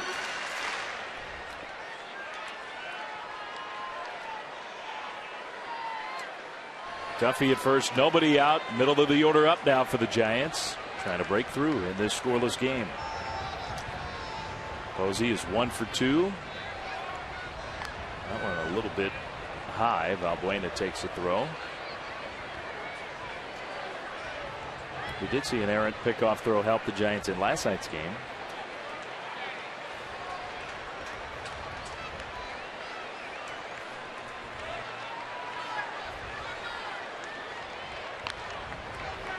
Duffy hasn't yet become a real prolific base stealer as a major leaguer. He's an excellent base runner, and he stole a lot of bases in the minor leagues. I mean, I think at some point that could become a bigger part of his game. If he's going to be a middle of the order type hitter, that might limit his chances to run. Posey rips a curveball foul. He goes down and gets this one.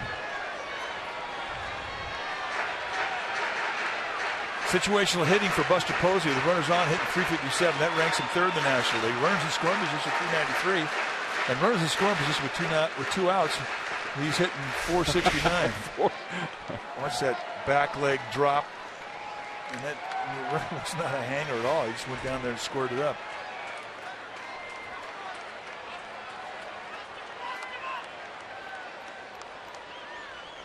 He hits that one on the ground to second. Could be 2. Correa to first, double play.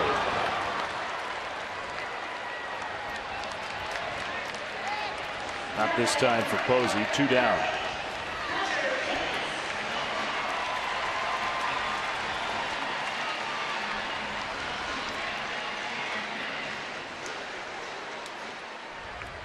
Here's Pence.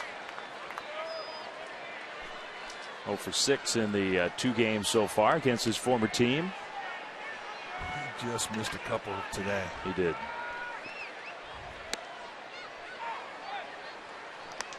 I like to know they called that on the location of the swing for that first strike. Yeah. Usually an umpire would give you a little signal if it's on the swing. Because that, by location, that was, I didn't think that was a strike, that first one. Yeah, I thought it was out to put away. There is some activity now in the Astros bullpen. Tony Sipp, one of 2 left-handers they have in that bullpen, heating up.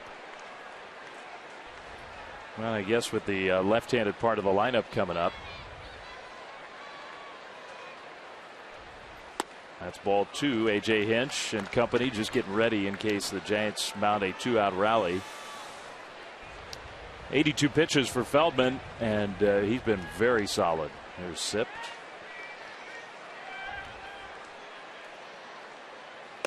Three and 1. Staying away from him. Letting all his movement fall out of the strike zone away. In a 0-0 ball game, the one thing that Feldman fears is the long ball. And he's really not given anything to drive. See the pitch count pretty equal between Heston and Feldman. Oh, man. That is a very borderline strike. Pence cannot believe it. You don't see Pence argue very much. They wrap around a little two-seam movement. That's down and away. Estabrook has not been that generous all game. He strikes him out swinging, and Pence is not going to be happy about that one. Kite will come back over and join Mike here on the television side. On to the 7th, still a scoreless game.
Toyota Jeter. It has been a pitching duel through 6 full innings of play. For the Astros, 0 runs on 2 hits, no errors. Giants, no runs on 4 hits, no errors. It's just been a very strong pitched ball game. And here we are on the top of the 7th, all knotted up. No score, 0-0. And here again, Dwayne Kuiper. All right, here's Colby Rasmus. How do I look? Official. No, you work over there with Lee Hammer and you're going to get beat up. Like I went 8 rounds with Muhammad Ali. High fly ball to right. Pence back, looking up, gone. And on the board first are the Houston Astros. And that's what they do. Well, you're right. I mean, they beat you with a long ball.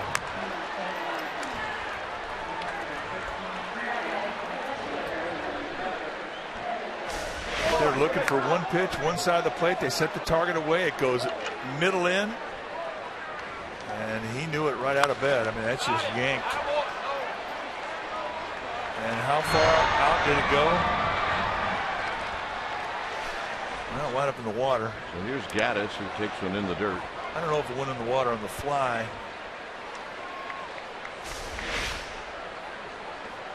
High leg lift, a lot of load, and there's the unload.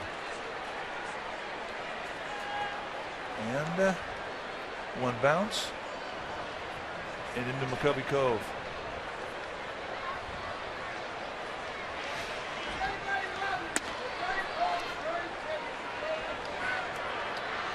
So it's 2-0 to Gaddis.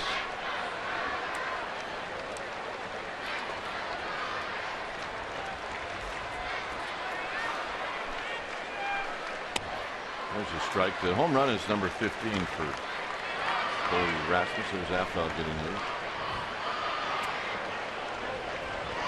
Beg your pardon, it's Osa.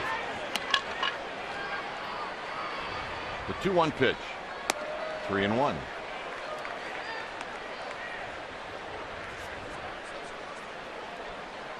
If he wants to stay in this game, I mean, he's got to get after it there. He cannot give a free pass here. He walks him, he's probably out of the game.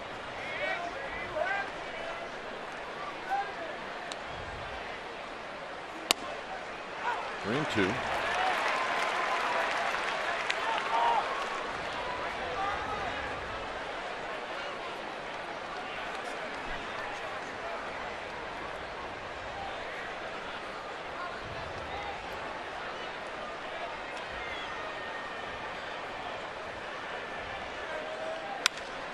Hit into center field for Blanco. And that's going to be out number one. So a nice comeback from the 3-1 count to get the out.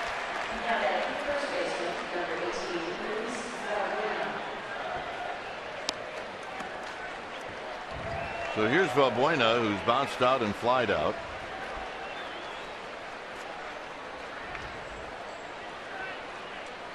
Giants put on a shift to the right side. Now you want to see some great Gumby shoulders. Watch the reaction from Gaddis. Oh,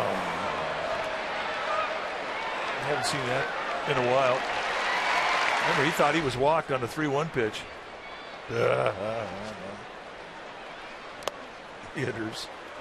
2-0 to Valbuena.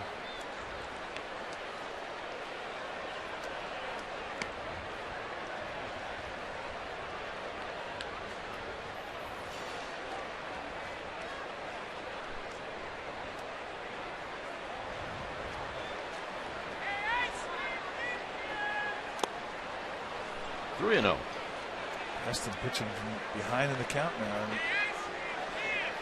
I don't know if that first pitch that he threw in this inning, he got hit in the water, had something to do with fracturing his concentration, but it sure looks that way. And that's a 4-pitch walk. And that's it.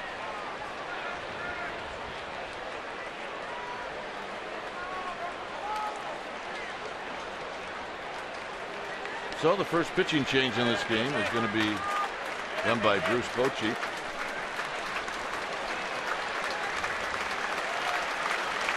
Heston right now has just been a victim of the Giants not being able to score any runs. Now he pitched great ball today. It's time for a change. St. Speedy Oil Change and Auto Service. Your oil change clinic and repair experts. We'll be back.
presented by authority of the San Francisco Giants and may not be reproduced or retransmitted in any form. And the accounts and descriptions of this game may not be disseminated without the express written consent of San Francisco Baseball Associates, LLC.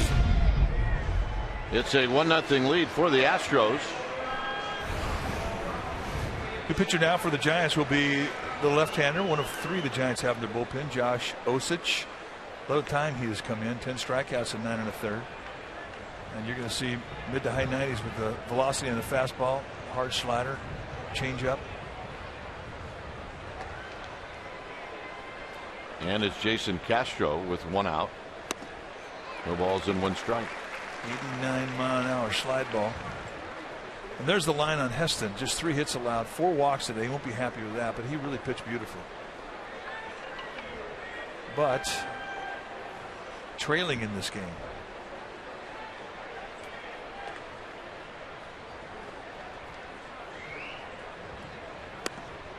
Oh, and 2.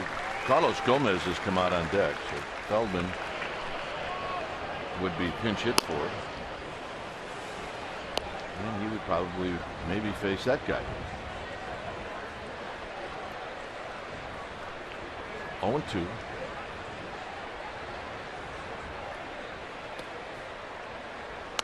Outside 1-2.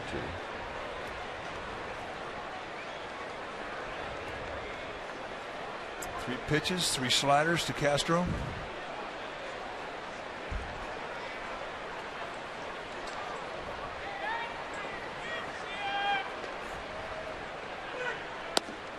Two and 2. And that was the first fastball he showed him at 96.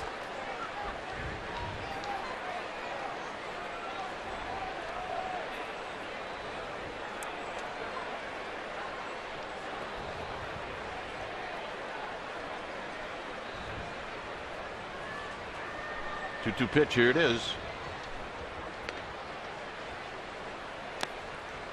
So Osich goes 0-2 to 3-2. And in a 1-0 ball game, this becomes a big pitch. You do not want to walk somebody into scoring position.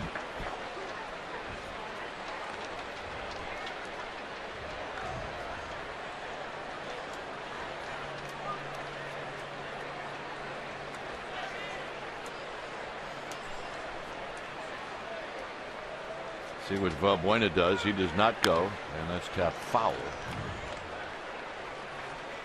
So Osich comes in with a 95-mile-an-hour fastball. And that's been really the first pitch in this at bat that Castro's seen middle in.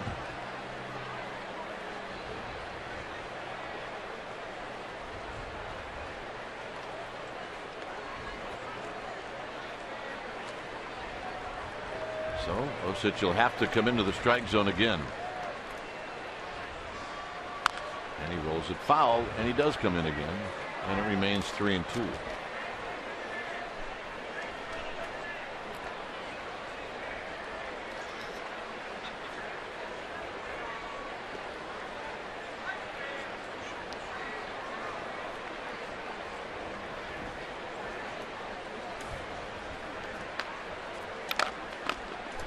Three and 2.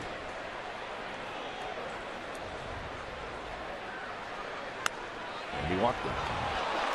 That's a great at bat right there from Castro.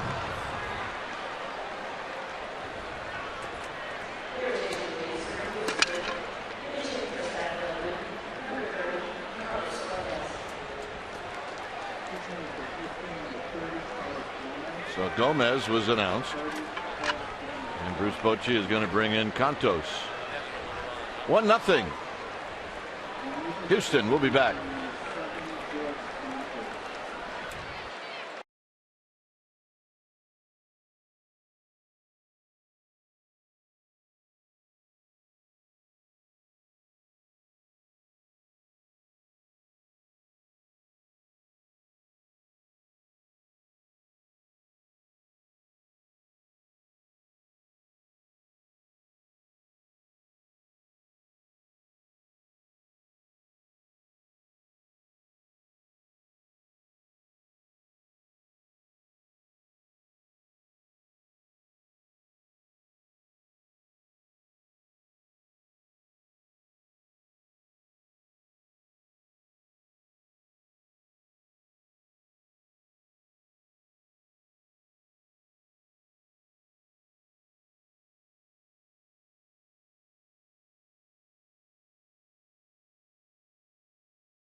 And Benny Agbayani of the Mets catches a fly ball by Bobby Esalea, gives it to a kid in the stands, and he thought that it was the third out, but it's only the second out. 2-run score.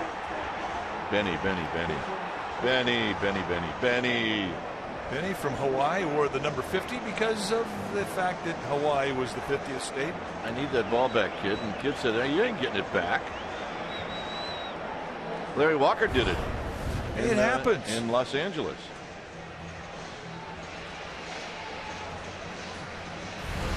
George Contos, the new pitcher now for the Giants. 53rd game that he has come into. 2-1 with a 1.83 ERA. For Contos, you're going to see a fastball that's low to mid-90s, more lows than mids. He will too, enforcing that fastball. He'll cut the fastball. He's got a good hard slider, and he'll throw a changeup. And we've even seen him throw a curveball. So lots of different looks he can give you, but most of what he's going to give you is going to be hard stuff.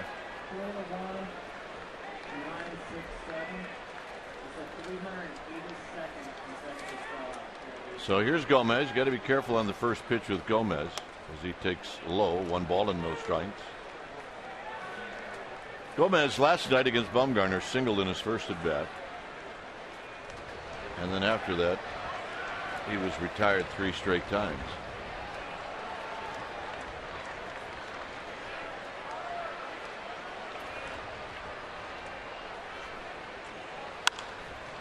Lifts this one out to Hunter Pence. Pence will put it away.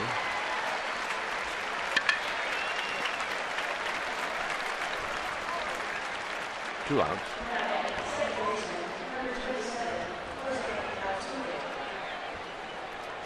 Take a look at everything he does. There's a reaction, and you can see it frustrated, obviously, with not hitting anything more than a fly ball. It is just the nature of his game. He's very expressive. You know his emotions. He wears them right out there on his sleeve. I would be tired by August 1st if I was like that. Well, he runs hot. I mean, that's what keeps him going. Here's Altuve. Almost hit one out in the 5th inning.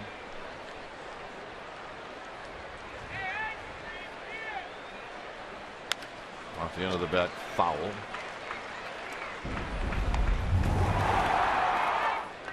Now this is that at bat you're talking about, a little sinker down and in. He yanks it. He thinks it's pretty hit out of the park, and he's about ready to go into his trot. And he can't believe it. He got AT&T'd. The Crawford boxes in Houston. That's a home run plus. Oh my goodness.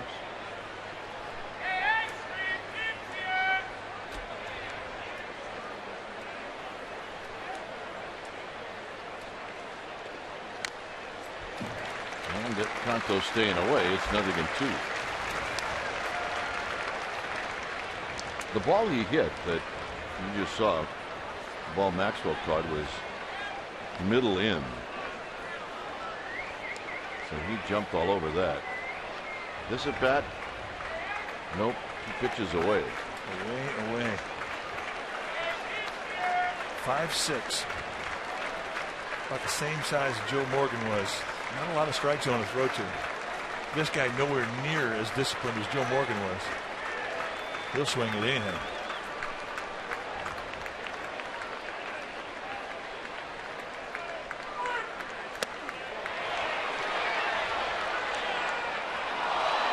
No swing on the appeal. I don't believe there was a swing. Ed Hickox, first base umpire. All right, did he go? No. Got to ask, though. Come on.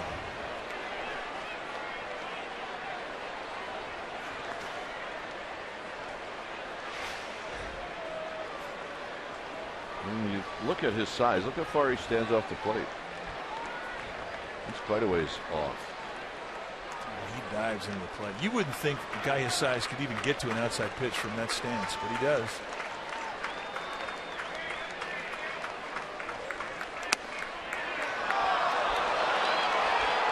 Conto's looking in at Mike Estabrook, the plate umpire, wanting to know where it was. A slider. And I think Estabrook thought it was high.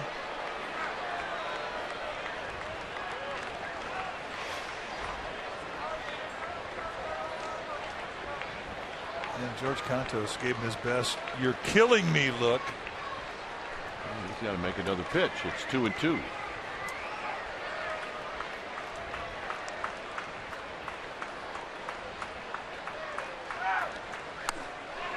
4 count.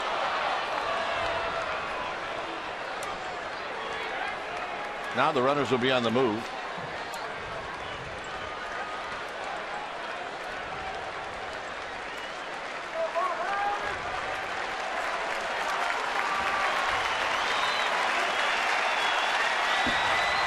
Three and 2.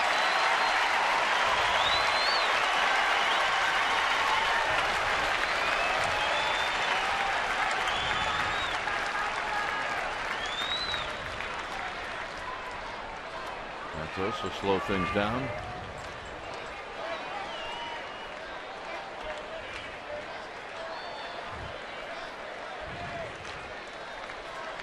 A home run, a fly ball, 2 walks, and a fly ball.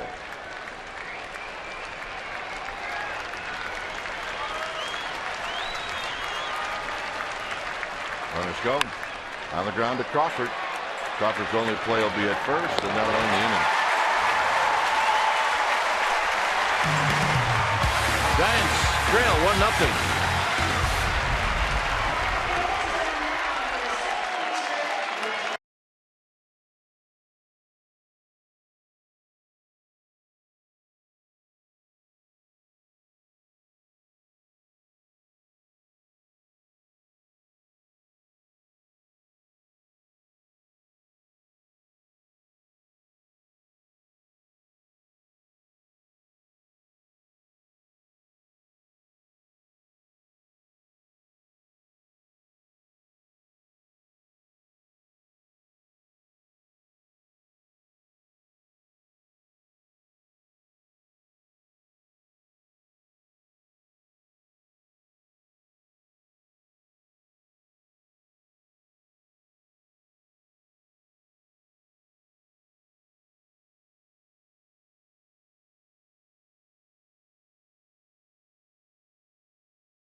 Stay tuned immediately after Giants baseball for Esurance Giants postgame live. You get highlights, reaction, analysis. It's all coming up right after the game.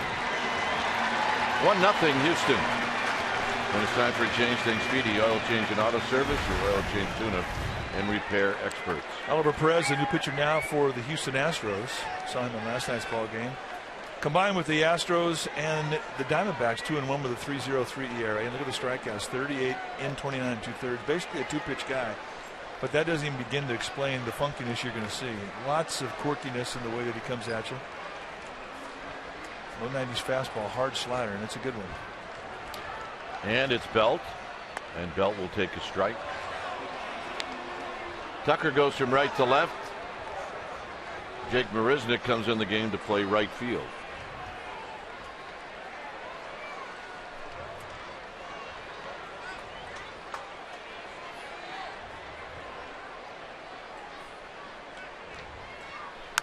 Belt out of play. I mean, I don't even know where Perez comes up with. Just watch him get on the mound and start his antics to get in position to look for a sign. And then once he gets him, It goes on from there. All right, now he looks in. All right. Yeah. Yeah. Yeah. Got him. That's another 3-pitch strikeout. He got him the same way last night. Well, show your school spirit at one of 4 upcoming college nights. Alumni and students can now combine their passion for their school and the Giants with these exclusive co-branded caps. Your special event ticket will get you a Giants cap in your school colors and a ticket to that night Giants game. Remember, to get your school colors Giants cap, you need to purchase a special event ticket. Go to sfgiants.com/special events. So here's Crawford with Blanco on deck. And Crawford takes low. Crawford is flied out to deep center field. And then Feldman struck him out in the 4th.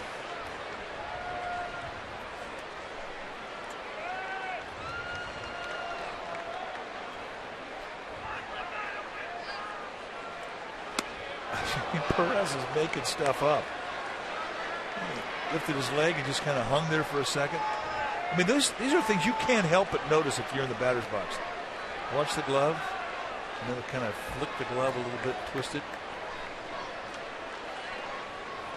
No, maybe not then. Believe me, it happens. 1-2. But the thing that's unique about the way he does this is that he can give you a lot of different looks and he can still paint. I mean, still in a good position, nice balanced position once he starts his drive step.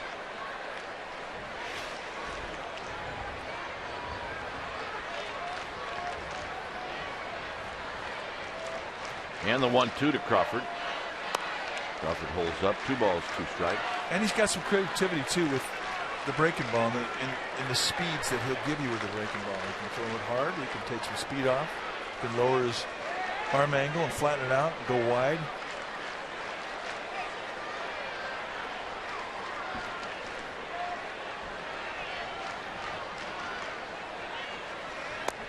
Three and 2 now to Brandon Crawford. So a couple of tough takes, but Crawford hangs in there.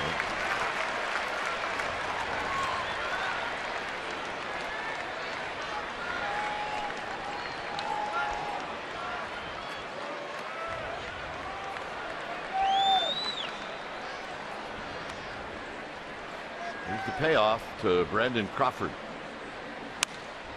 Hangs in there and fouls it back.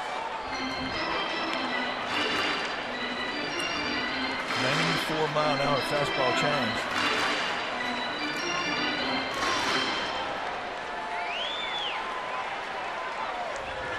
Overshift is on for Crawford.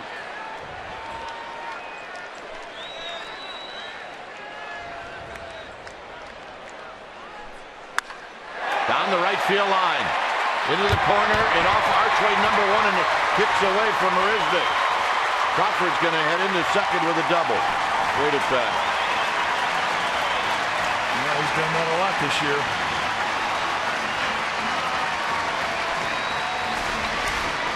Two-strike, two-seam fastball. I didn't want to walk him. That's the only mistake he made in the at-bat. He made a mistake in. They set the target away, and Crawford drops the head on it and rifles it right off the wall in right field. This is where they catch a break. Marisnik in no position to field it and make a throw to second. So the Giants get what they wanted, a runner in scoring position here with 1 out.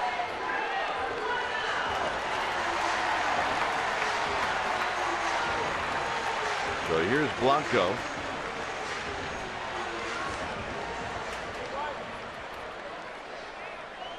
With as many pitches as Oliver Perez will throw away, it still amazes me that they're putting on the shift to pull. They don't care.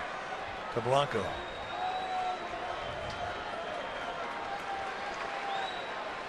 He is inching to slap one into left field. He is.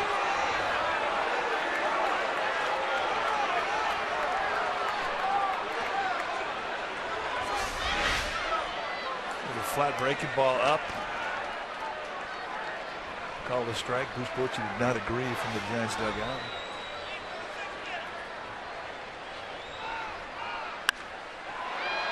Hit out to left. And Tucker's going to make the catch. 2 outs. And here's Adrianza.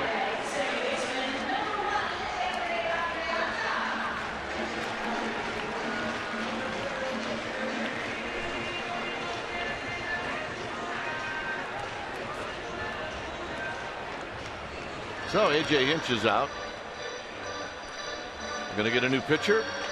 It's 1-0 with 2 outs here in the 7th.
Comcast Business Class, and you can do it today at 5 p.m. right here on CSN Bay Area. Jim Kozimor, Elmer's going to host the best sports talk show. Phil Taylor's going to be on from Sports Illustrated, and Killian, who we saw today at the park, and from the Chronicle, and Alex Pavlovich, our own CSN Bay Area insider. They'll all be on Sports Talk Live tonight. The pitcher now for the Astros will be the right-hander Will Harris. Harris, 46th time he has come in, 4-2 with a 1.64 ERA. He's had a fantastic year. You're going to see low to mid-90s with the fastball, but lots of cutters. He's got a curveball, occasional changeup, but cutter.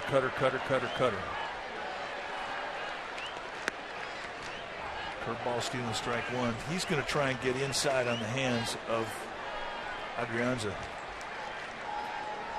That is his strength.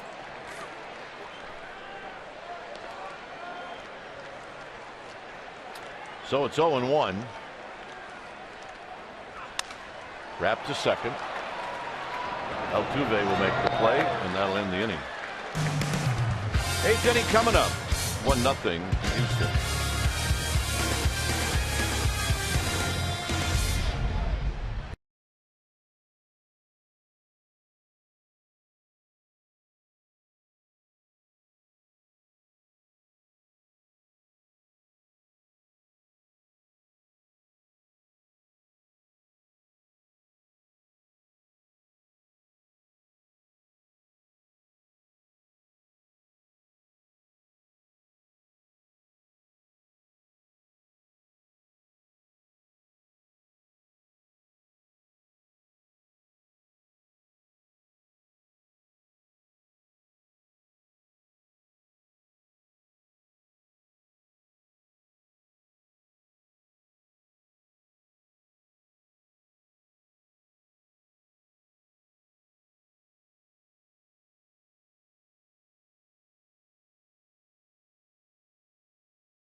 the game. It's hard to imagine Hunter Pence as anything other than a San Francisco Giant, but he was, and he began his career with the Houston Astros, and that organization is very special to him, gentlemen. Of course, they drafted him, and he made his major league debut with the Astros. He told me that it's extra special because he was drafted by a team in his home state of Texas. He said he grew up a Rangers and an Astros fan. He said, when you're from Texas, you root all things Texas. He said extra special part about it was his family was able to come to every single homestand. Gentlemen? Yeah. But I will say this, he's enjoyed this city very much since he's been traded to the Giants. He's all over town. Well, he could get elected mayor. I mean, that's how popular he is in this neck of the woods. And I think he'd be a pretty good one. Yeah. Here's Contos to Tucker, and the first pitch is high.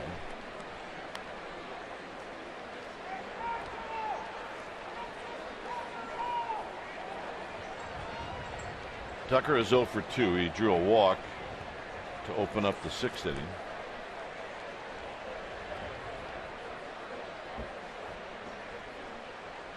And he pops this one back and out of play.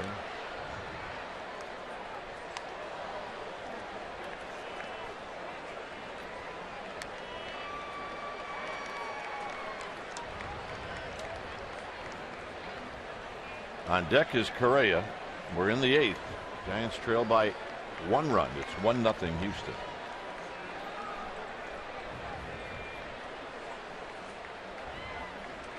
Santos in the bullpen now, trying to keep it close. This is out of play. It's 1-2.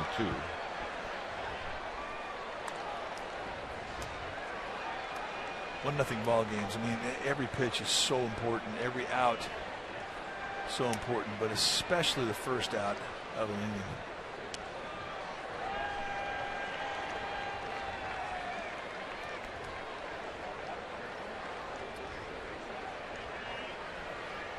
It's been all about pitching in this series.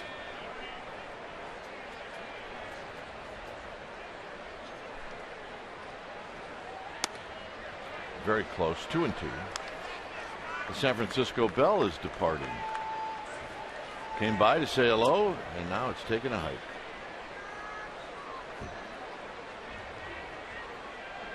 Sorry to see you go. Good looking boat. Yeah.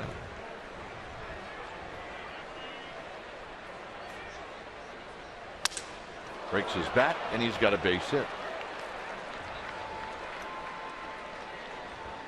There's the Bell. Kind of cruising in, kind of cruising out. Doesn't make a lot of big waves. Very calm out in the bay, although it's starting to turn away from the big fellow, the container ship. Yeah. I don't know how to take on that guy. You will lose the argument.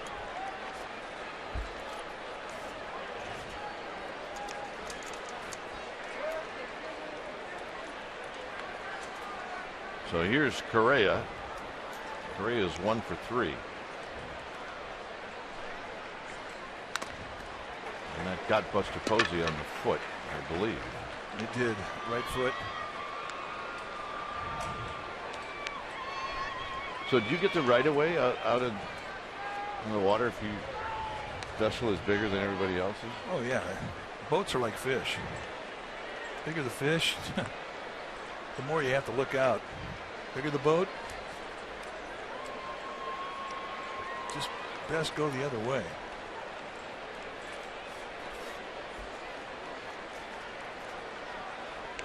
It's 0-1.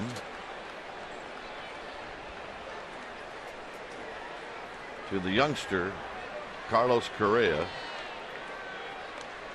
Tucker being chased back. He does not have a steal this year.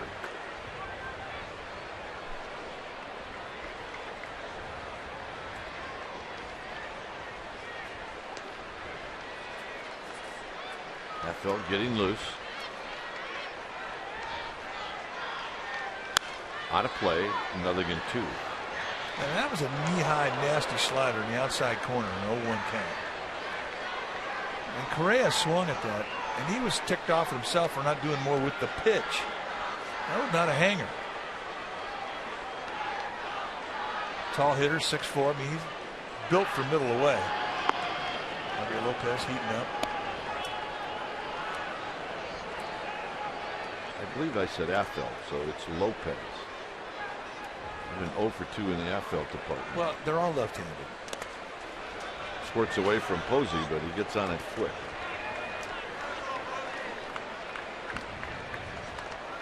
Almost sounds like I'm campaigning. Well, you play long enough, he will get in this game.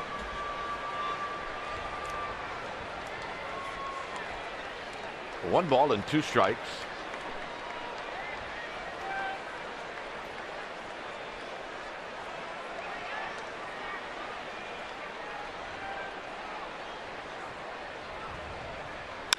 On the ground to Crawford.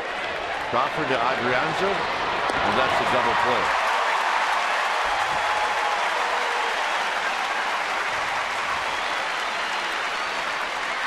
Psyched up George Cantos. He got the ground ball he was looking for.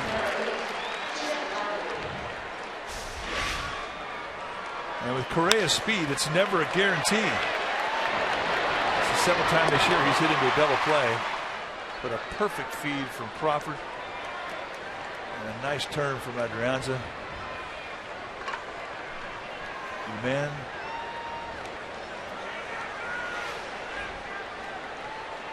So here's Lowry.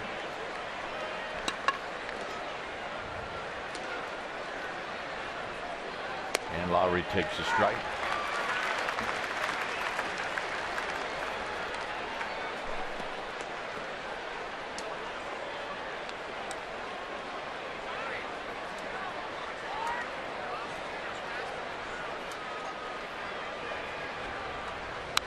Lowry pokes it foul. So here it's 0-2. It's 1-0 Houston. Pat Neshek is in the bullpen.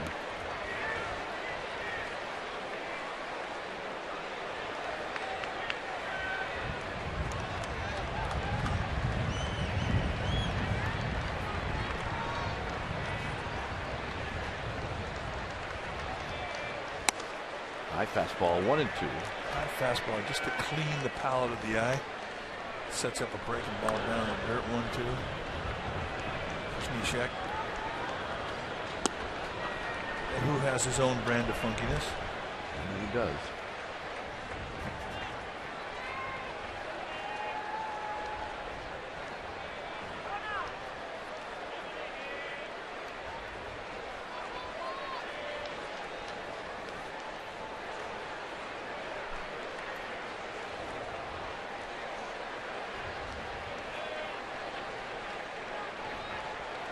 The 1-2 to Lowry. Just fouled out of play. So Lowry putting on a good fight to George Cantos.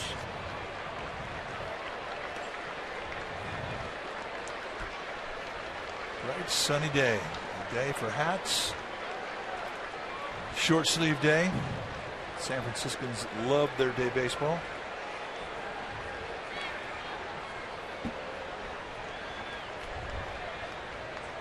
Yep, nothing better than a hug from your mom at the yard.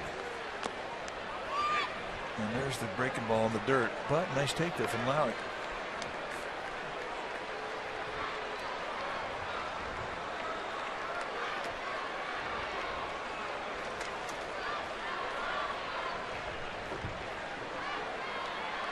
Good day to have the kids bring out mom and dad. Get them out to the park. Cantos slowing things down. It's not to the point where Lowry steps out.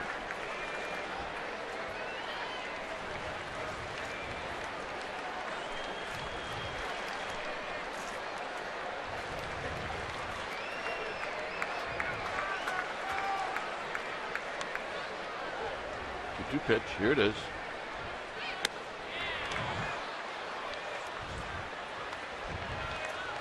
So it's 3 balls and 2 strikes. So kind of a nibble there, ahead in the count, but he's used up all his nibbles. Now he's got to get in that strike zone.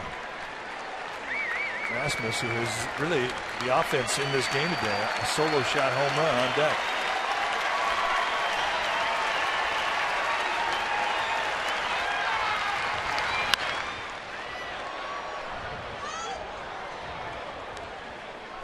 So a challenge fastball, and we'll see another pitch.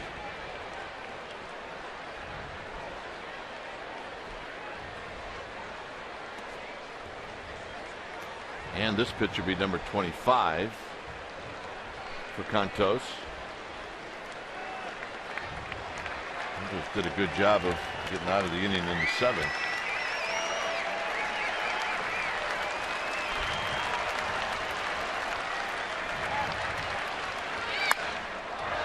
Well to right. Pence back. It is gone. And it's 2-0. Solo home run for Lowry, his 5th of the year. And he beats a slider middle in. So it wasn't like Cantos gave in to him for a predictable fastball. You're going to throw a slider, you're going to have to get in the strike zone. And a bent arm swing of the bat from Lowry. That's impressive power.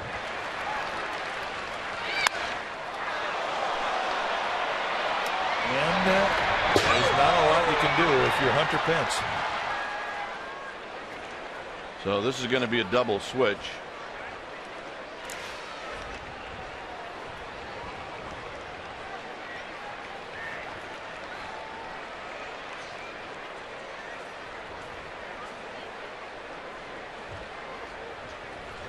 When it's time for a change, think Speedy Oil Change and Auto Service, your oil change tune-up and repair experts. We'll be back.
About the game with Murph and Mac tomorrow morning on KNBR 680.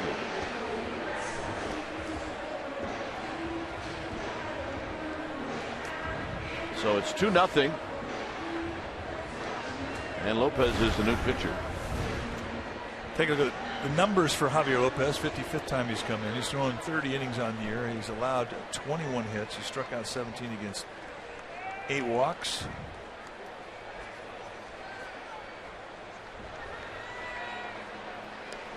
Lopez anywhere from a low 3/4 to a low sidearm delivery. 2 types of breaking ball. He really redefined himself in spring this year. He really has had a solid season.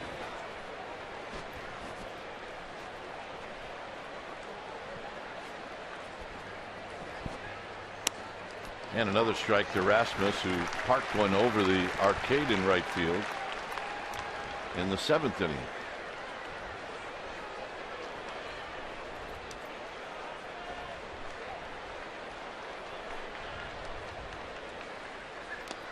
In the dirt.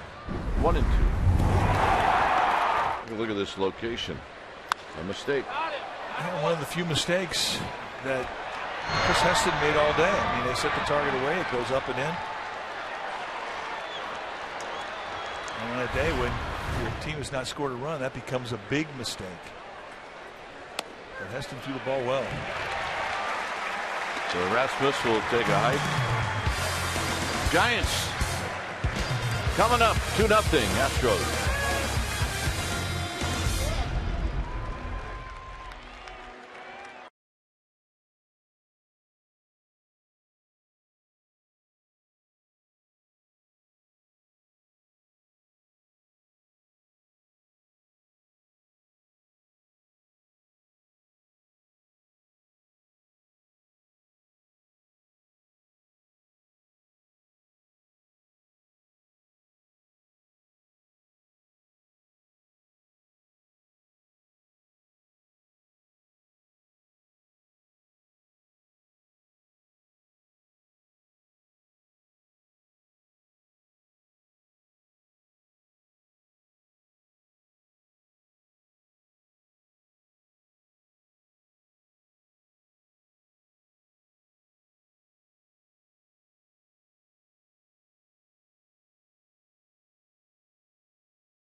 Houston. And there you see the new pitcher. Pat Neshek, 49th time he's come into a ball game, 3-2 with a 2.83 ERA, 40 strikeouts and 41 1/3. And you're going to get a sidearm delivery with a lot of funkiness coming at you. He's got sink, he's got a changeup, and he's got a big flat breaking ball. And he's got pretty good velocity from that sidearm release.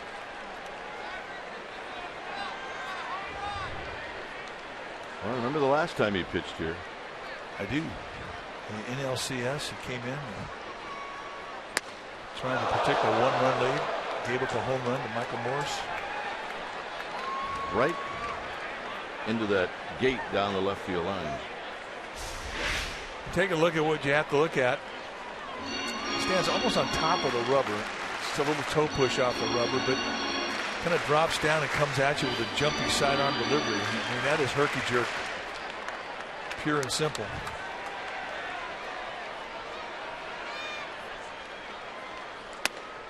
One and two. And it's one of the few deliveries that will actually give a rise to the movement of the fastball. And hitters just are not used to seeing that type of movement.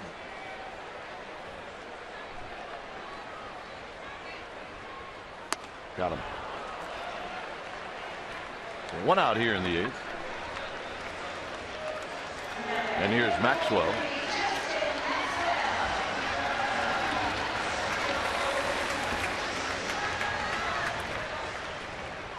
Maxwell in his only at bat lined out to center field. We did get word from our PR department that Aoki's just suffering from some dizzy spells. Look out, down the right field line and out of play.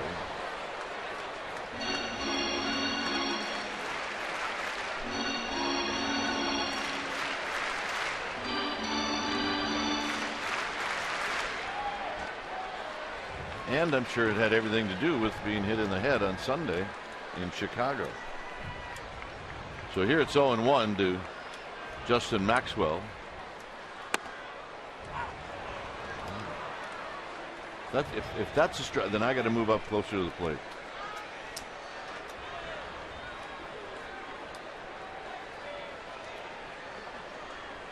It's been a big strike zone today, and it has bounced around a little bit.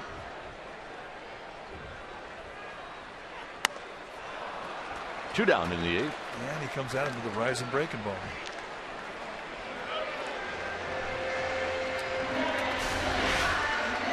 Take a look at the breaking ball and the movement on it. I mean, it gives you the appearance from your batter in that batter's box that it's rising, and you only get that from a low sidearm delivery, or even lower.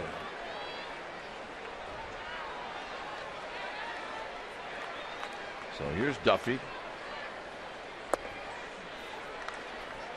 Duffy singled past Lowry in the 6th inning.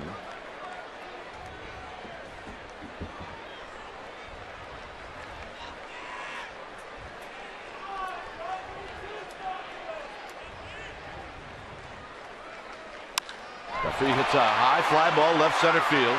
Rasmus on the move, and Rasmus is going to get there, and that'll end the inning. 9th inning coming up, 2-0 Astros. Not this plate.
And you can see that right here on NBC Bay Area Giants Television Network Friday night 7.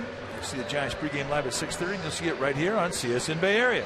Plus complete pre and post game coverage, and Giants insider Alex Pavlovich at csnbayarea.com. The home of the authentic Giants fan is Comcast Sportsnet.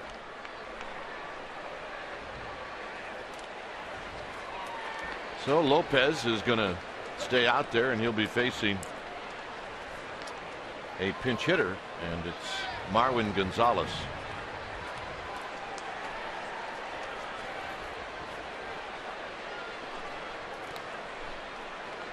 So Gonzalez hitting for Marisnik, and this one's right back to where it came from. One out.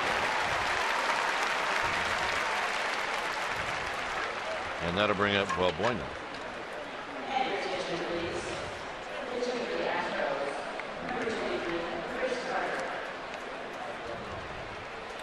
So Carter's going to pinch hit.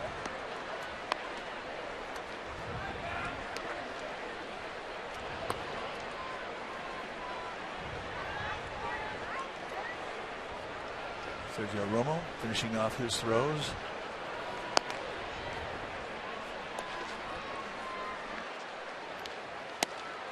Sergio Romo's thinking about Marisnik, the right-handed hitter, who's in the hole. Should he even get that far?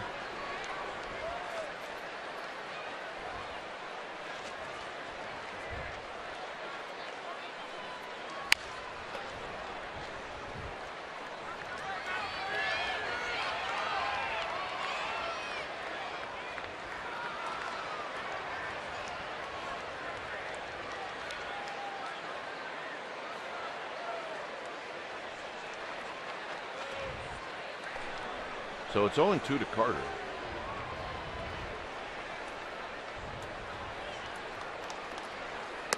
And it's low. Lopez not happy with that breaking ball. Easy take. You hate to give easy takes in 0-2 or 1-2 counts if you're a pitcher. Kind of feel like it's a wasted opportunity.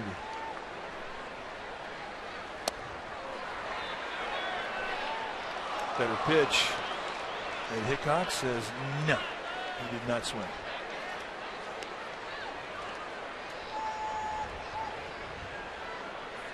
Two balls, two strikes.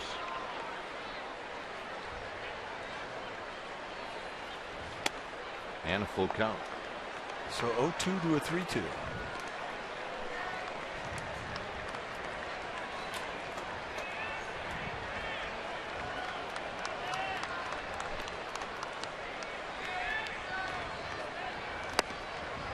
To a walk. So it winds up being a good at bat.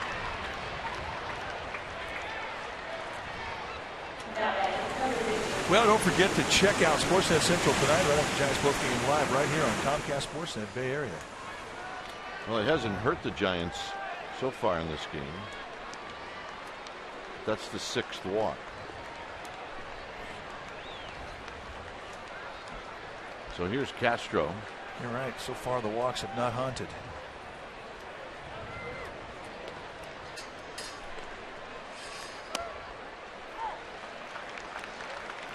Castro drew a walk in the 7th inning. He's 0 for 2.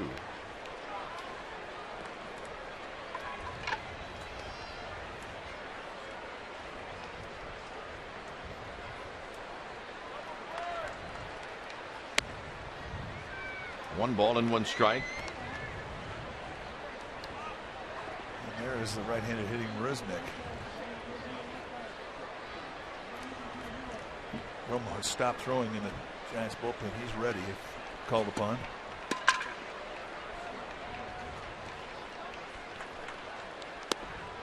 Nope. 2 balls and a strike.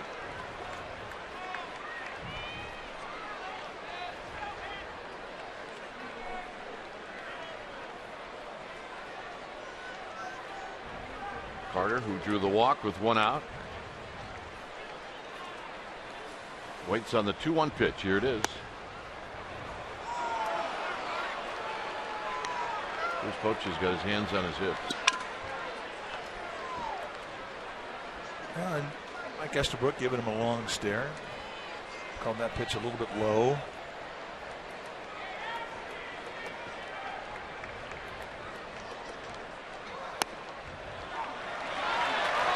And a strike. And now Castro. He's wondering what's going on. Castro turned around and looked at Estabrook saying, "You just called that pitch a ball." And that is a generous strike. That's not a strike.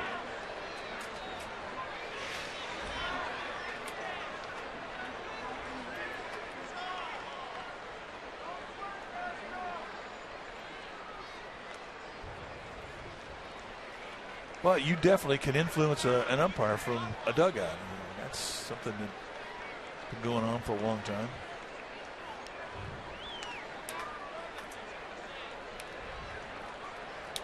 Three and two. Got him. And a very frustrated Jason Castro heads back to the Astros dugout.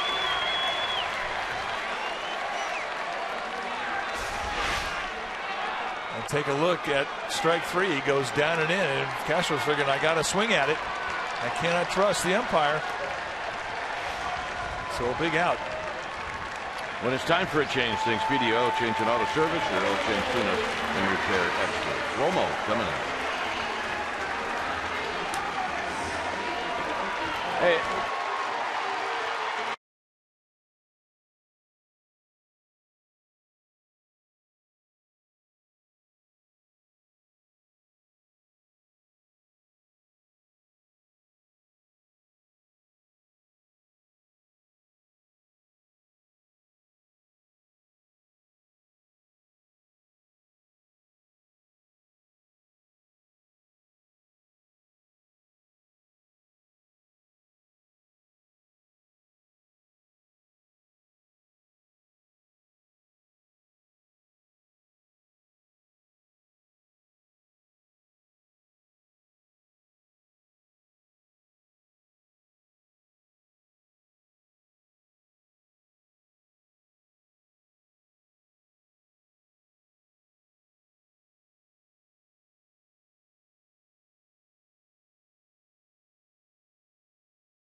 Giants are trying to keep it at that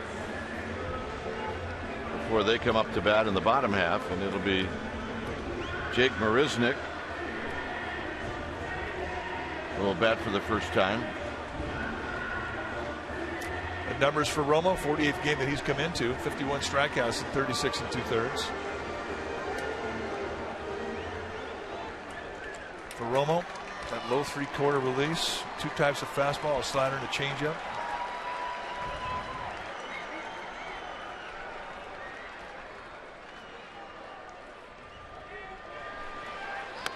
And a big swing and a miss. No balls in 1 strike. Marisnick knows all about the reputation of Romo. I mean, he's on top of the plate. He moved up on the box. And he is not even concerning himself with the inner half of that plate. And a strike, another than 2. 2 pitches, 2 sliders, and a quick 0-2.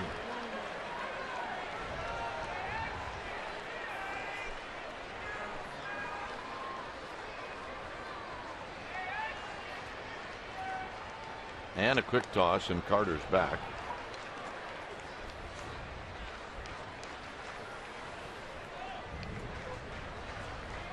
Giants will have Buster Posey to lead things off in the bottom of the 9th. But first, the 0-2 pitch to Marisnick. Runner goes. It's a pitch out. Posey's throw, and they got him.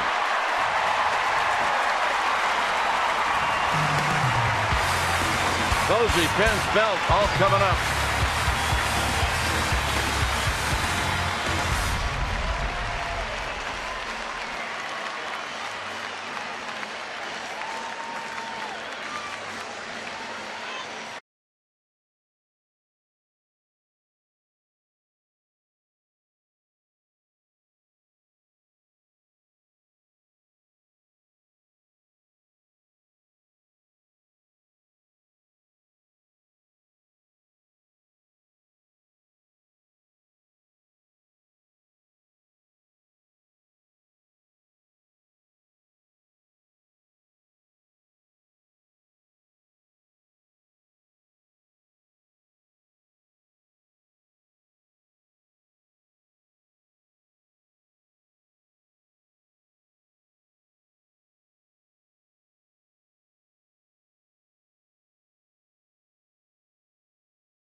And we think that the starting pitcher today for the Houston Astros, Scott Feldman of the Bay Area, came back home and put on a clinic for 6 shutout innings. He was outstanding.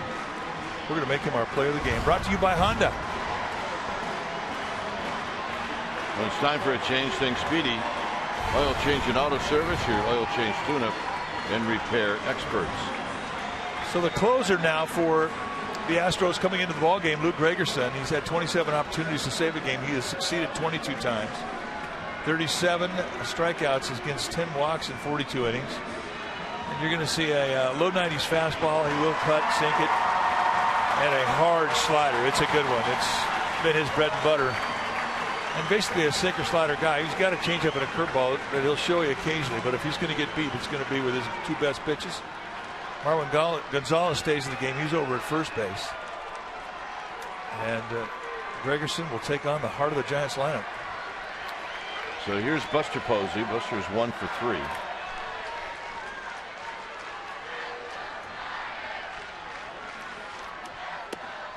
And a strike, and it's 0-1. 3 for 10. Those are Buster Posey's lifetime numbers against Luke Gregerson. One of those 3 hits, a home run. A ball and a strike.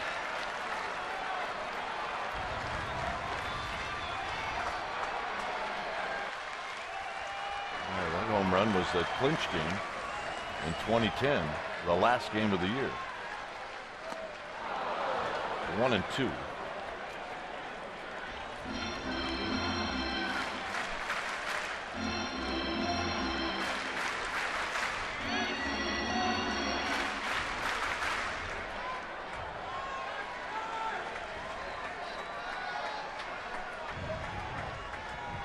Posey trying to reach for Pence.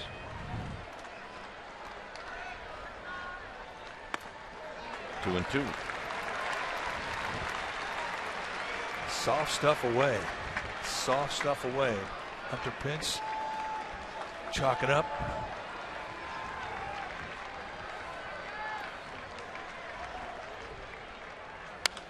Look out.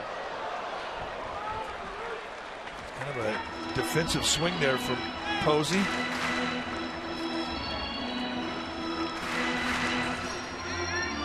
But he stayed alive, and we've seen him hit a lot of base hits to right field in similar situations, in similar locations.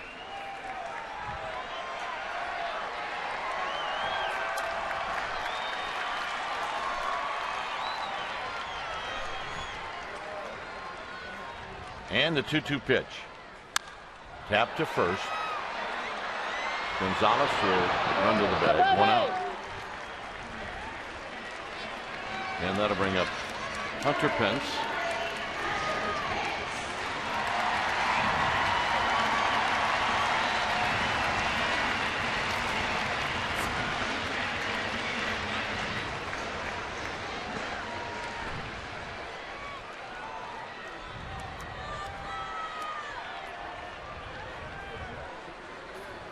Pence against Gregerson, 3 for 15.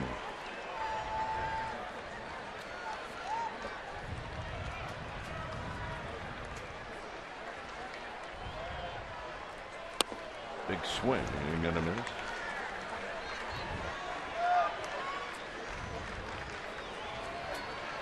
Giants need to get a runner on to get the tying run to the plate. That's what Lowry's home run did.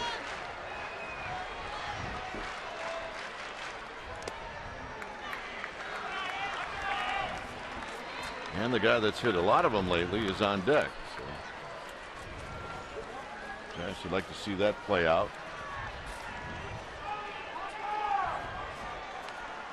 Important thing here for Pence, set it up.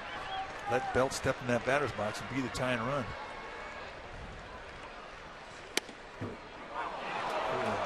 Estabrook had to think.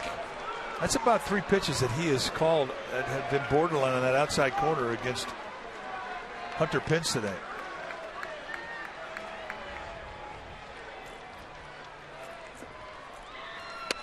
And he got him.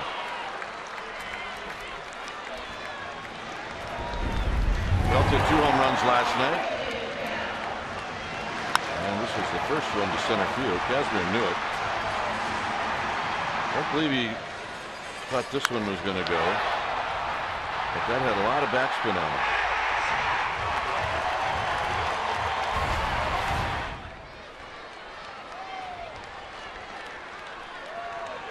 So here's Belt.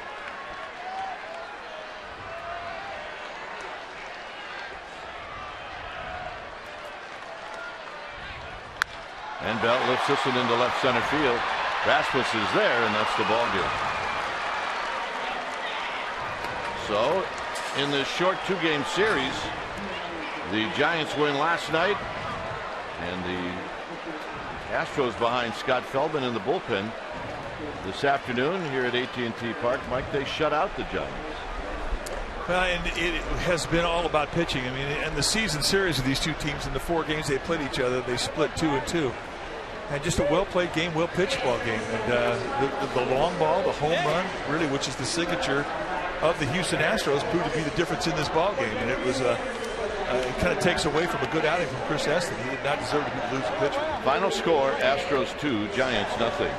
Thanks for joining us. Stay tuned. East Shore Giants post game live with interviews and the wrap. That's going to start right now.